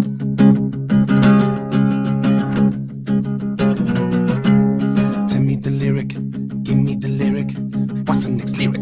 It's lyric time. Tell me the lyric, give me the lyric. What's the next lyric? It's lyric time. What's the next line? What's the next line? What's the next line? I didn't get that on Sin City. Should have done that. So this week, I don't know if you remember, like last week, I made it a little bit easier for everybody. So I'm going to do the same again tonight. So here we go. Because you were the cause I lived for. Your curse is no more. What's the next line? Go. And while we wait for the winner of that, it's time for... Let me do it again, but let me do it again. Because I don't... Go on, Shane. Because you were Get this son. cause I lived for. Your curse is no more. What's the next line? Go. Love it. And it's a perfect time to chat about this week's... Go on, Dave, give us a jingle. Crow Radio. Oh. There we are. Love that. That was actually great, but that was Yeah. absolutely spot on. Proud of Thank you very you. much. Love it. So tonight's theme is, because it's independent venue week, it's live. So we've chosen live songs by our favorite bands. Yes. So first of all, we have 2 Minutes to Midnight, Iron Maiden from Rock in Rio. Where Did You Sleep Last Night by Nirvana from Unplugged. Somebody That Love, George Michael and Queen. Killed by Death, Hammersmith. Live at Hammersmith by Motorhead. I Was Made for Loving You, live by Kiss. Whatever It Is, Zac Brown Band. Wanted Dead or Alive, Bon Jovi. Eat the Rich, live, Aerosmith. Get in the Ring, which is off Use Your Illusion 2, but is live. Yep. Guns N' Roses. Lost Art of Keeping a Secret, Queens of Stone Age. Hollywood, Down on Your Luck by Thin Lizzy. Born in the USA, Bruce Springsteen. Razor, Foo Fighters. Bubbles by Biffy Clyro. Fade to Black, Metallica. Nutshell by Alice in Chains from the Unplugged session. You Shook Me All Night live. Shook Me so many live. You Shook Me All Night Long live. AC/DC. Wait and Bleed. Slipknot live. Jesus of Suburbia. Green Day. Jeremy live on MTV Unplugged again. Pearl Jam. Underneath It All, No Doubt. That's the acoustic version. Testify. Rage Against the Machine. Pain by The War on Drugs. You Can't Always Get What You Want by the Rolling Stones. Just Like Heaven, The Cure. And Comfortably Numb, Pink Floyd. Wow. All live. Bit of a long one, haven't you? All rocking. Wow. And the beautiful thing about that playlist, we could have kept going. It was so fun. So we might do a follow-up down the months of another live one, but what a cracking playlist of, and I know I'm biased, it's our playlist, but it's brilliant. When I seen some of the suggestions coming over, it was just like earworms. It was just constantly like, wow, this is amazing. It's getting better and better. Like, yeah, I love a live version of something, and this is a full live playlist, so it's gonna it's gonna be vibes all the way. Dave, that possibly you didn't choose, that you were like, oh wow, that's a cracker, that is, or maybe you haven't. There's loads, but I would have been here all night talking about this playlist. I would have just kept adding and adding. I could have added like whole albums, like live albums, and yeah. But was there any there that you didn't choose? For example, maybe one of me or the boys chose. Oh yeah, wow, yeah. Anything by Iron Maiden live for me, incredible. Any of the MTV Unplugged things, just any of them. Live albums for me. Well, the Rock in Rio for me, that's a special one because I just remember I always used to drink with my buddy, and he introduced me to the Rock in Rio Iron Maiden, and it's just what a concert. I don't know if any of you have ever seen that. I remember queuing up outside the Jungle to buy that on VHS, double VHS. Yeah, Remember when Jungle was up in the not in the original one, down near where the roof is. Queuing up there at 8:30 in the morning before school, bunking off school, waiting to pick that up on VHS with a free poster. Hang on, but you just said queuing up before school, but then bunking off school. It might have been college, actually. It was 2001, so no, I was in college at the time. Make your mind up, Dave.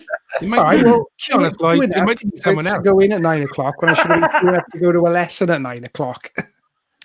Well, I'm How's sure that Spotify playlist will be on the fan page tomorrow, and maybe you can put it in the link, maybe in the chat. If you can put that link there so everybody can kind of save it. What have they got to do, Dave? They got to like click on the green heart, is it? Yeah, click on the green heart, like it so it downloads, share it with all your mates, listen to it. That's the most important one. Oh, I love and that. subscribe to us as a band. Any of them stick out to you, Shine, that maybe you didn't pick, that you were like, oh, I haven't heard that, or oh, I haven't heard that for years, or It was one I left off it, but only because Nirvana Unplugged was on it. But Nirvana's cover of "Oh Me," Yeah, that they do towards the end with the meat puppets. Yeah, there's some amazing covers on that album. Yeah, because the story behind that was MTV. When they asked Nirvana to do it, and then MTV asked for the set list early, and seen like stuff like "Smells Like Teen Spirit" was left off it. Seen there was covers on it. Seen the Meat Puppets were playing with them, and MTV were going to pull it because they were like, "But we asked for Nirvana. We didn't. We don't want another band. You ain't playing your smash hit." So, but then I think the record company got involved and was like, "No, they're doing it." So we may never have seen it. Now you mentioned Nirvana, man. I really wish I picked Slither. Slither, yeah? Yeah. Fucking tune, man. That bass line, I love her. It's funny because obviously we loved that MTV album when it came out. And that's the tattoo of he's unplugged there, that image on my arm. But or Lloyd, as some people say. But I was watching a series that said at the start of the show, American Gods, and there was a version of that song, Where Did You Sleep Last Night? In this like I don't know, like a chain gang sort of vibe, old school, soulful voice. And then China picked it like a day after for the thing, and I was just like, oh, that's mad, that's wild. But I love that song. And I love what's the other one they do? Oh my god. Oh no. Thing did it as well. Please Stay With Me. Oh my god. You're gonna have to go and come back. All right, then I'll take this time to say, right, I put 2 links to the Spotify playlist.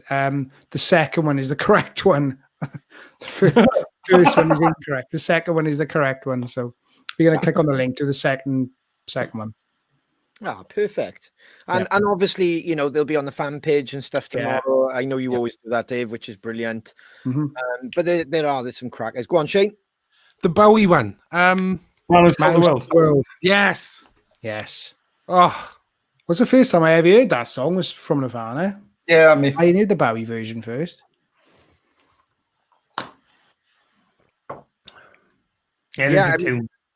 There's some corkers on there, boys. It's we all choose a few, like, but even like when I was looking at your selections, I was just like, oh, that's brilliant. That's a really cool song. Or there was a couple on there. That's why I was asking, like, there's a couple on there that I hadn't heard, or I was thinking, wow, I haven't heard that for years, which is, I love that when that happens, just something that kind of ignites. So you're like, I haven't heard that before, or something that brings a memory to you, like, so yeah, well done all round on that one. And there's certain ones that were picked, and it wasn't just because the song is epic, but you can really hear the crowd responding to the song. So the crowd is singing it back, like the Biffy one. You can hear them singing Bubbles really loud at Reading. And it just filled me with that. Oh my God, remember when we used to do gigs? Remember when our band used to sing back to us? Really powerful, man. Oh, I love it. I love it. Have we got a winner for what's the next line? Yes, we have. So the line was, because you were the cause I live for. Your curse is no more. I want back what you've taken from me. And the first person that got that right was Jill Watcham. Well done, Oh, Jill. well done, Jill. Well done, Jill. Out of the blocks like a fucking whippet. Yes, you were, Jill. That's how quick you were. So pick whatever you want, lovely, on the Crow web store and send us your address and stuff, and we'll sort that out for you. Well done, Jill. Before we move on, let's have another message off the Crow family of one of their favourite places and some memories. Hi, Crow family. Hope everyone's all well. Looking at the piece for independent venues. And as you know, we go to many, many, many venues, like most of you. For us, the key venue has to be Buckley Tiv. It's been a lifeline for me for years and years and years, since I was much smaller, much younger than I am now, like with many others. I've seen everything from Magnum and Little Angels and Those Damn Crows to Dumpy's Rusty Nuts and Gua and so many different things at the TIV, so many. Rakib and the team are doing a fantastic job keeping it going. Big thanks to them and every other small venue who's struggling right now. Take care, everybody. See you soon. Cheers, Shelley. Brilliant, Shell. There were so many messages for Buckley Tiv. Sorry yet again. We will try and kind of upload them onto pages. We might use them again in the future. Thank you for everyone who sent videos in tonight. There are a few more, but we can only try and rattle through so many. The Tiv boys, that was a cool one, wasn't it? First time playing there. Yeah, Headline. Yeah, it's cool. Lovely part of the country as well, that is, isn't it? Up that way. Beautiful. That's where we went. We went to that pub for food, didn't we? And the first pub we went to, Michael Owen was there. We need a footballer. Yeah, it's that part of the. I think it's that part of the country where you get a lot of footballers who play Liverpool and whatnot, and that sort of area, isn't it? Like sort of like. It's quite funny because I don't football don't bother me. I'm not into it. I would just walk past him going into the park. I come out of the park. Is Michael Owen here? Oh, is it? Who's he? There was Sorry, some fantastic photos to try and complement this as well, boys. But it's one of those where late in the day today, I was like, oh my God, I haven't uploaded the Buckley photos. And then all of a sudden I couldn't find what I needed. And fair play to Morag, she's been great tonight. She's been trying to send me photos. And then it was trying to rush to get them uploaded. And there was a couple that I was trying to find where there's some beautiful shots where the Red Dragon came out of nowhere and Shane was playing the piano. Do you remember that one? Yeah. But yet again, so many people turned up to that because we went up to, it was unknown territory. We never played the TIV before. Great welcome yet again. We went there. It was brilliant sound check.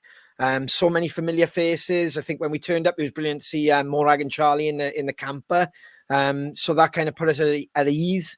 And then obviously we did the show, and to see that many people there, it was incredible. What a night! Like, yeah, and what I loved about that, obviously they were all buzzing for it. They love their music up that neck of the woods. But after the show, the room was still full for ages. Do you know, like normally people disappear. They all stuck around to come and have a chat on the merch table, and going to get a pint and all that. And they tap on the shoulder, they have a chat with you. Like they all stuck around after the venue. I was like, what time is like stop tap and what time? But they were just all there waiting to chat with us. Like, lovely group of people. I'll never forget. That was my most fond memory of that gig. Is when Shane, you grabbed the mic, you went, am I saying this right? It sounds Italian. Tivoli. Tivoli. I still laugh a lot now. Brilliant. I was surprised. I was very surprised by how many people turned up. I remember looking out because you could see across the dance floor from the dressing room upstairs. Yeah, I remember being like, Oh, right. Okay. Didn't expect this. Remember your sound check, Dave, doing the impersonations of Richie from Bottom. Oh, yeah. That's every Red, sound check, that, isn't it? I remember setting up the merch table while you boys were setting up stuff. I was setting up the merch table at the back of the room, set it all up, all done, and then Oh yeah. and then Rocky come along and went, no, you can't go there. I'm like, why? No, you need to go by here. I'm like, oh, are you kidding me? It's all set up now. And I was quite pissed off at the time, but obviously he knows the venue better than I do. And he was so right, because it was a bigger sort of area for people to sort of, group around us and stuff. So, but I remember undoing all that and moving it. But it was a great night, man. It was brilliant. Doris the Dragon. Yeah. Great memories. Fantastic. Yet again, another awesome venue. There's going to be loads of venues that we haven't mentioned tonight that we've played or in previous bands and everything. There's just so many out there, guys. So feel free to pop them in the chat room. Tell us all your stories and keep it going. Like I said, you've got to support this. Even when we do get back to some normality, these places will be there and they'll be ready for you, So should we do a nice returning feature that seemed to be such a hit last week? Dreading this. Here we go. It's the return of the C-Team. In 2021, a Crow Commando unit was sent to prison by a military court for a crime they didn't commit. These men promptly escaped from a maximum security stockade to the Bridge End Underground. Today, still wanted by the government, they survived as soldiers of fortune. If you have a problem, if no one else can help, and if you can find them, maybe you can hire the C-Team.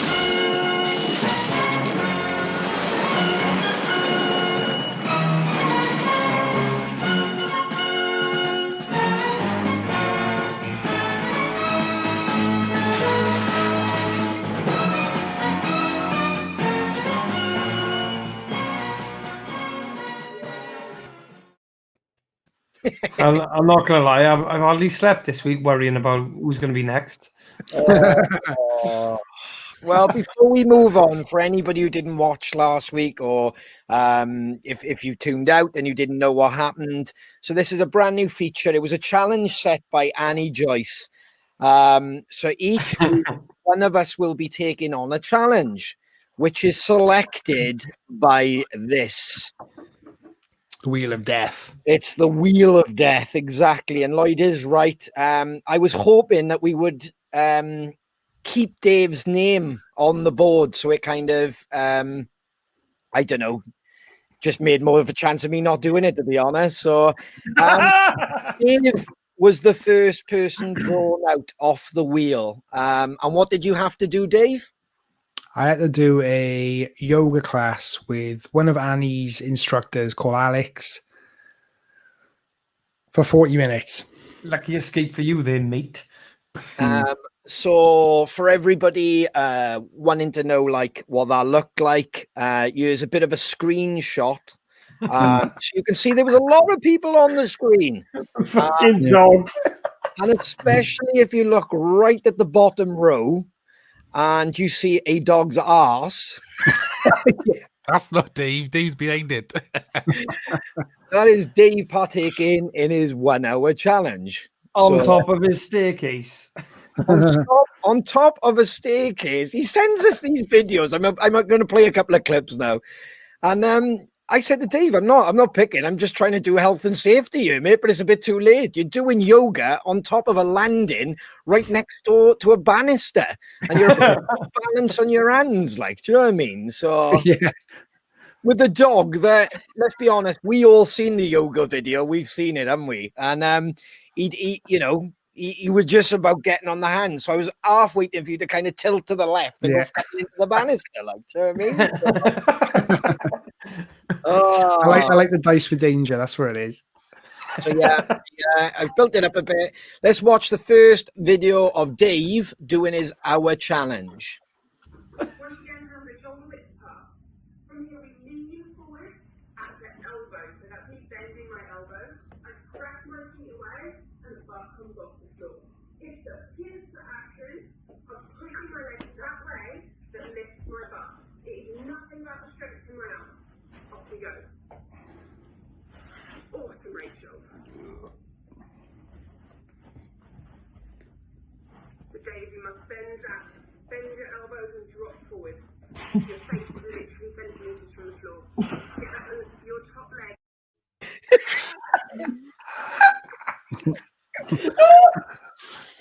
I haven't heard that earlier. Dave, you must bend that to get, and he's just gone. He's given up. Like, You see the confusion on my face. Like, how the fuck does this work? Like, at one point, I'm like, You can just see the panic in his face. He's like, Yeah. I can't do I'm that. going to face plant into the carpet here. oh, genuinely. I mean, the opening of the yoga class is basically somebody going, like somebody's going, "Oh, welcome to the class, Dave," and you can hear another lady going, "Oh, what, is that a dog?" This is great. Well, to be fair, the instructor Alex said, if you've got a dog, let it get involved. Let it chat. All right, fair enough. So I did. I didn't lock her out of the room, and it was just carnage. On top of a hallway next to a bar. Of course you do. I mean, Yeah. what I loved about that, you had a bit of awareness. Obviously, the risk assessment kicked in, so you moved to the top of the stairs rather than by the banister. I love that choice. I love that choice. Should we watch the second video? Yes, please. By squeezing them together, you'll have more balance. For 4, 3, Look at this shit and all that. shift all of your weight onto your left foot. I want you to straighten the left leg, extend the right leg back, drop the chest forward. Warrior 3.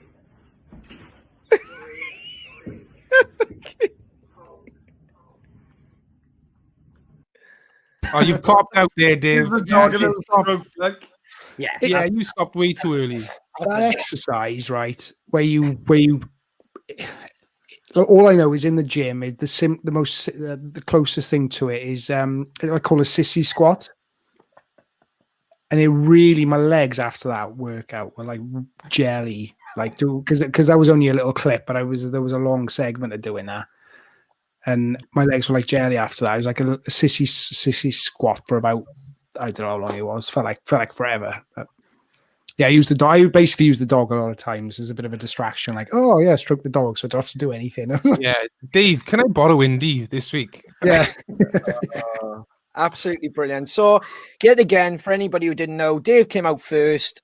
Dave did the hour. Well done, Dave. Dave has done his punishment. Well, actually, activity, punishment, whichever way you look. It was actually good fun, I'll be honest. So if anyone fancies a bit of yoga, Annie Joyce, I'll pass you on to Alex, who is the instructor.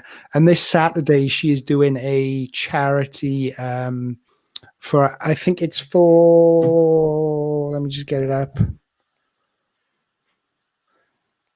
For Dementia Revolution. She's doing a charity, raising money for charity this weekend. All the details will be on the Crow Fitness page. So if you want to get involved, it's this Saturday for Dementia Revolution. Awesome. Well done, Dave. Well done, Dave. The only thing disappointing about that is Dave's not going to be on the next board, which is sad. So we have 4 activities and 4 crows. Oh my God. Are you ready? Here we go. Oh, let's get it over with. Let's get it over with. Hey.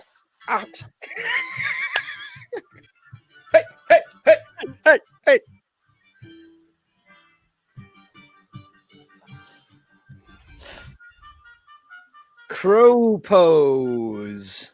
Crow pose.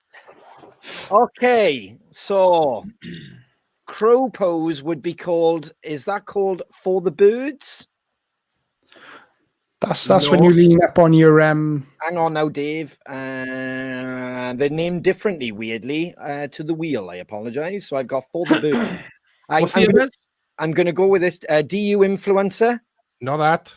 Murph on your head, son. So it's definitely for the birds. Let's go over to Annie to see what crow pose is. So crows, the Crow Fitness Challenge wouldn't be the Crow Fitness Challenge without the crow pose. And it's all about balance.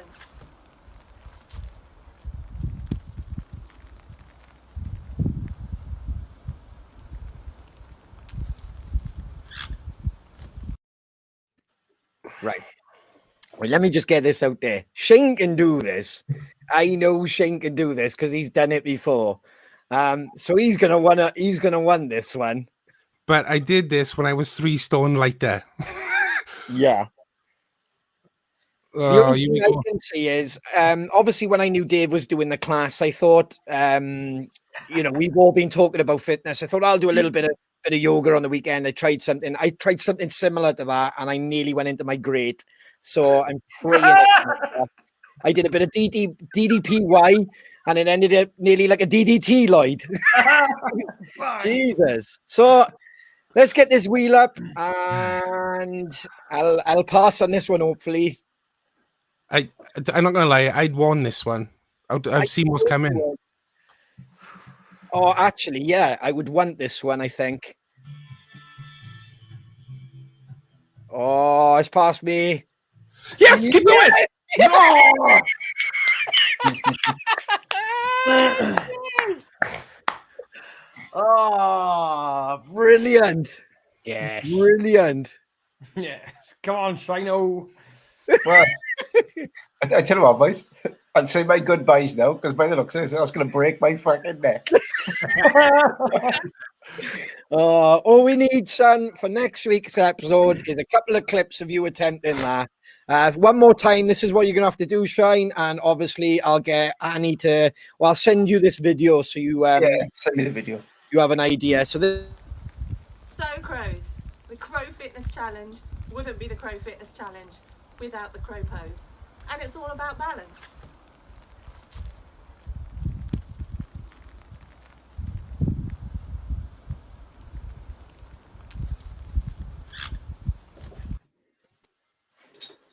I'm going to have to attempt that one-handed as well, boys, because my left fucking side ain't good. Oh, and I'm loving that because Greeno's still on the board for next week, and some of them supposed to be absolutely solid. I reckon I'm gonna end up having to fucking stand on my head, and I don't know, but that's the one you want. No, trust me, I've had to go that before, and it didn't. I didn't break my neck, and I have a bloody no. So next week on CrowCast 46, we will see Shiner attempt the crow pose. Tune in next week, and we'll have a look at that. There might be a few outtakes of effort and blinding. I love it. Let's give something away.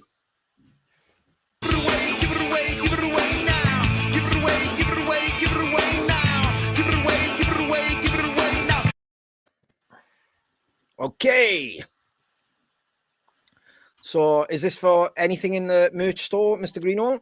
Yes, it's another passive forward. One of you lovely members of the Crow family has paid into our account for one of you wonderful members to have something for free. Anything you want from the Crow store.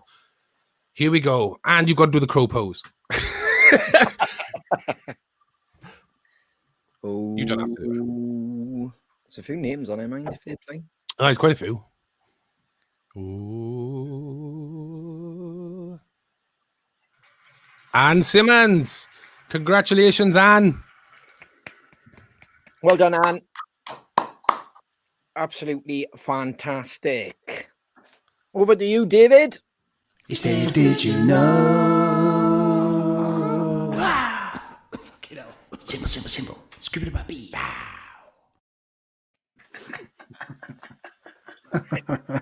Oh, fucking hell. There is a dog called Shiner. He knows how to run a bath for his owner by the time they get home from work.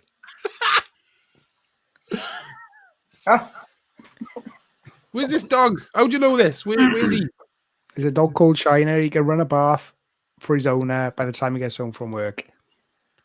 So he's already got one up on Shiner. Yeah. He's already got one up on Shiner. Dave, I'll be down your house in the morning, so when we get up, your bathroom ready, but There we are. I just heard that fact and I thought, a dog called Shiner. I thought that's good. There we are, Jill. Where did you get that from, man? That's true. That's what Jill has just said. That's true. Yeah, just been trained so, like, you know, it knows what the time, like it can sense the, I don't know, like dogs sense the time by smell. So like if you tend to leave at 9 in the morning, it knows how much your smell's dissipated by 3 or 4 or 5 or whatever, and it can tell that's what the time is, because the smell is at a certain level by that time. So then it'll go on, it'll turn the taps on, and it'll know when to turn the taps off. It's incredible. Wow. I wouldn't trust Indy to do that, I'll be honest. Maybe a toaster in the basket. Yeah. Yeah, James just asked now, how does he check the temperature? Oh, he dabs his little paw in it, maybe. Or his tail. Or his nose. Or drinks it. Or if he's capable of running a bath, I'm pretty sure he's capable of getting a thermometer. Tell you what, get Indy this ask. Another question for you there, Dave. What if the owner is caught in traffic and the dog floods the house? Oliver. If the dog has the ability to turn the tap on, he's got the ability to turn the tap off.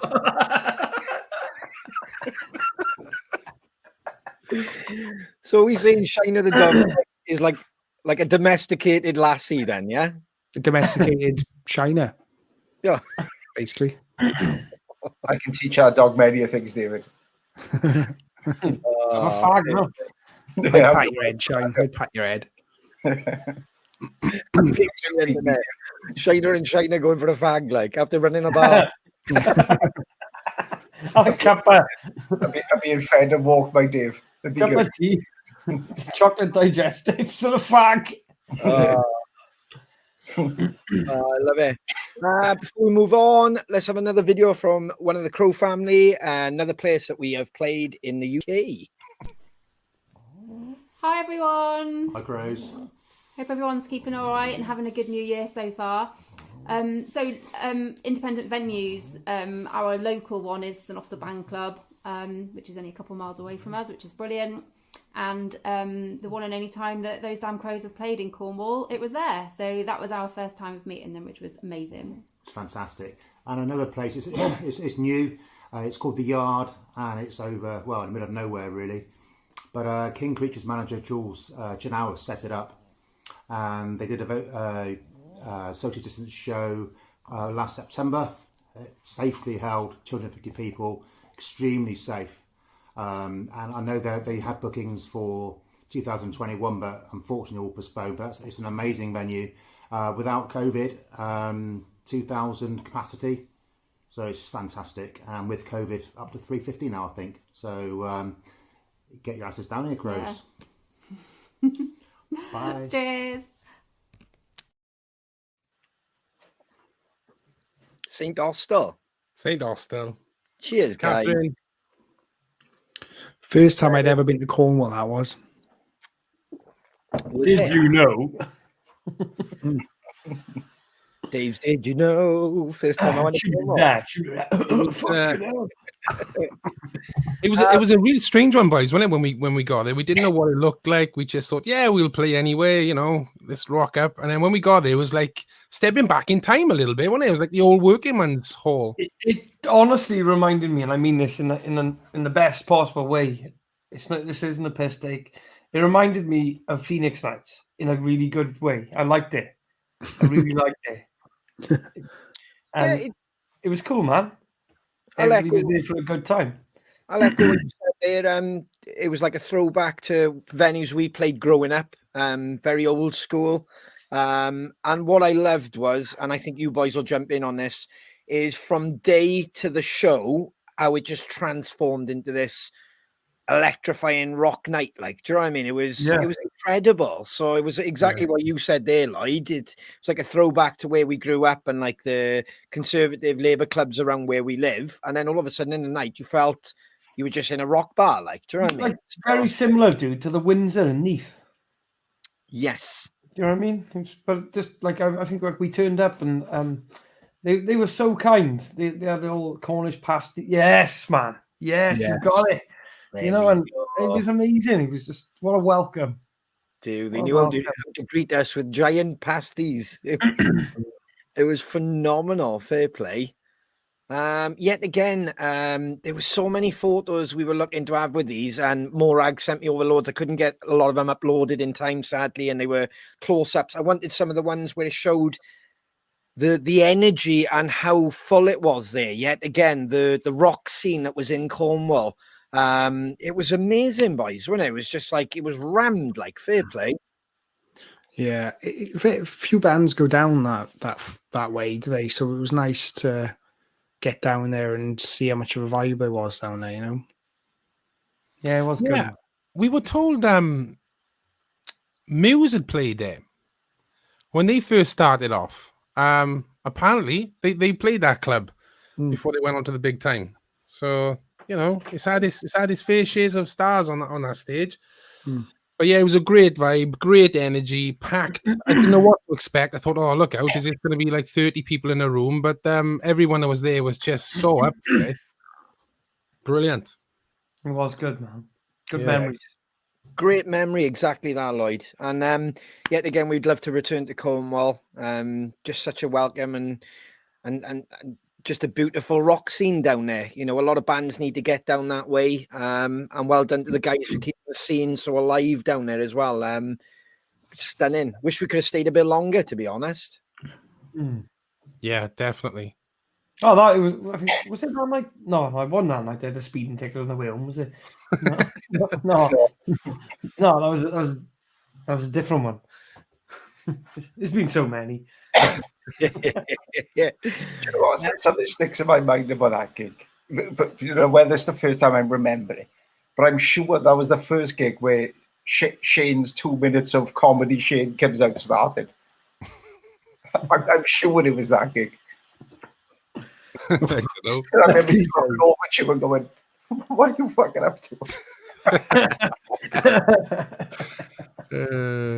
Just a great night, and the atmosphere was fantastic, and we made a lot of friends that night. And they've gone on to follow us to other gigs as well, like, you know, so because it's unbelievable that they don't get a lot of bands down that way, like, you know, so that's what I was hearing.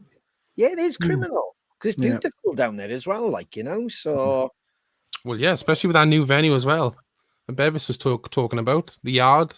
Yeah, that sounds exciting. That really does sound exciting. Something worth looking into. I think I did see in during COVID that they started doing the social distance gigs down there. You could see it's like this outdoor, yard. And they did the squares. I don't know if any of you've seen how they like painted squares that everybody could stand in and socially distance. So I understand from what he said in that video, it was safely run. And everybody won at the end of it. The bands got to perform and the crowd went away happy because they'd seen live music, like, you know, so long may it continue. Yeah, brilliant. I don't know if you've got any other videos, Ron, but there's a couple that have just written in to say about their local venues. Shall I say a couple? Yes, please. It's a perfect time to do that. Okay, so Nick got in touch. Our local venue in Bedford. Please could you give us a mention for Bedford Esquires? They have hosted some great bands and have many more lined up. Myself, Joe, and many others have supported the venue, and we need more. Bedford Esquires. That sounds like Wild Stallions, doesn't it? Yeah. The Harlem Globetrotters, like the Bedford Esquires. Jane Smith. My favorite local is the Crew Queen's Hall, Nuneaton. Nuneaton. I've seen many a tribute band, including Dark Side of the Wall and Antarctic Monkeys. They've had great bands on as Choir Boys, FM, and my favorite gig there was Riders Creed, Massive Wagons, and a certain lovely Welsh band, Those Damn Crows. November the 18th is where I first heard the Ronnie, Ronnie, Ronnie chant by Derek. It's on YouTube. She also went on about the Musician in Leicester, another great venue. The Ben Hall in Rugby. I've also had some great bands. Yeah, we loved that. What a great gig that was. Riders Creed, Massive Wagons, and us. Brilliant. That was rammed, wasn't it? It was. Big high stage in that place, I remember, wasn't it? Yes. Yeah, it was quite. Yeah. Very high. Good, I remember coming off that stage and going backstage and seeing Baz, and Baz was like, shit, what's the matter? I look terrible. I don't know what had happened on that gig, but I looked awful. I looked in the mirror. My eyes were all bloodshot. I don't know. I didn't feel bad, but I It was looked warm in terrible. here. Yeah. It was bloody warm, if I remember right. And the musician boys. What's that, bud? I was going to say that was another cool gig where we went downstairs to the bar afterwards and ended up yet again a random night where we all ended up having a bit of a band drink. And I remember that's when my horse started getting a bit larger because I'd just given up smoking. I was running outside to you because I'd had a few jars and then I was going, that's dirty, that's dirty, that is. Right. What time are you going to fuck off? Brilliant, man. Brilliant. But the Musician in Leicester, another brilliant venue that we've been fortunate to play at with Scam Boys. Yes. Yeah. Well, it's cool, man. That was a really cool venue. And like I said, they're all important, these venues. It was Leicester the night they got run over, wasn't it? Yeah. I love how Lloyd has got a driving story to all these gigs. I got run over on my own driveway by my own guitarist. I was cold. Have you still got the video for that, Lloyd? Yeah, I'll have to dig out and stick it on you, is it? Yeah, that's brilliant. The shit you do for rock and roll, man. Yeah. You know, I've even been run over. For everybody wanting the full story of that, so basically we get home at like 4 or 5 o'clock in the morning. It was a late one. We're all like half dead, ready to get home. We'd offloaded the van, and Shiner got in his car. I got in my car on Lloyd's drive, and I look through my front window, and Shiner starts that whole. If you imagine Lloyd's drive is on a little bit of a tilt, and he's got gravel chip-ins. I can hear chip-ins, you know, that sound where you can hear a car just freezing it. And as I look, Shiner's got the handbrake off and he's just rolling. I'm going, he's going to pull the handbrake up any time. He's going to pull it up any time. And in that split second, he's picked up speed and literally ploughed into the side of the van and Lloyd. And Lloyd's mum's car. And my mum's car. And the alarm on my mum's car starts going off. Yeah. It's 5 in the morning. I'm like, fuck, under the car. Shit. And what had happened was Shiner got in the car, you're half tired. I knew what happened afterwards. He was a bit in shock because he was like, I don't know how I did that. He got in the car, and it's the old mistake of you haven't started the car, but the lock went on, didn't it, Shine? Like on the steering wheel, that had locked. Yeah, I just didn't turn Well, you didn't turn the ignition either, so the brakes, the more you pump them, they're not going to work because there's no brakes. So there's all that going, and that seems so easy to amend. But when you're half tired and it's stupid o'clock in the morning, he was like, "Oh, what am I doing?" and didn't even think to pull the handbrake up or anything. He's trying to unlock the wheel, and by the time he's done that, he's like I said, he's run the bass player and he's put a nice dent into the van. Like so, I think there was a point. You know, the point you go, well, do you know what? I'm committed to this. I'm running Lloyd over. It was quite funny though because he done the car door in, didn't you? Your car door in. When we eventually sent you on your way, I had to lift the door and shut it like that, and you had a fag in your gob, and you were like, undone the thing, the window. Went, oh look, window still works. Get home. Brilliant, man. Yeah, good day, Owen. Class. They all got stories, haven't they? Big, small, they've all got a story, which is fabulous. Like so. Would I change it for the world? Would I fuck? I love every moment of it. No, man. Probably a good point as well, guys, to let everybody know that the January sale will be ending this week. So if you head over to the merch store right now, we have got a sale on. There's only a certain amount of things still in stock. So that's your chance there. Get over to thosedamncrows.bigcartel.com to cash in on our January sale, basically. And like I said earlier, there is the CrowCast podcast where previous episodes have been uploaded to Spotify and to Apple. You can hear interviews from Bruce Dickinson, who we spoke to last week, which was fantastic. Ruth Jones as well, and others.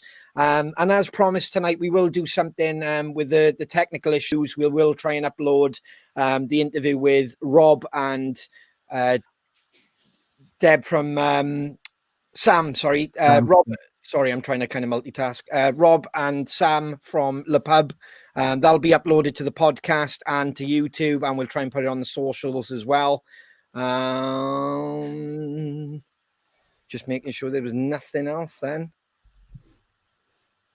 Well, let's have a bit of one-liner Shiner, but then that won't be it. Let's have a chat with Shane then. Let's have a chat.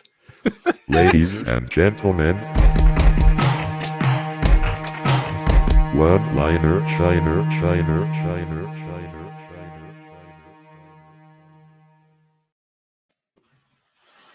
Before I get on to that one line, I've got a list later just of places we've played, just to shout out. So I got the Waterloo Bar, Blackpool, Joiners, Southampton, Bowdiga, Nottingham, Rock City, Nottingham, Cathouse, Glasgow, Rebellion Bar, Manchester, Club Face Bar, Reading, Wrexham Central Station. So they're the ones I remembered.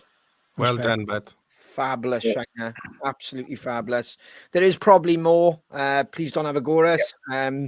We can only remember so much, and there's so many incredible things. So one line of Shiner, and then over to Greeno. All right, then. To live a creative life, we must lose our fear of being wrong. Beautiful.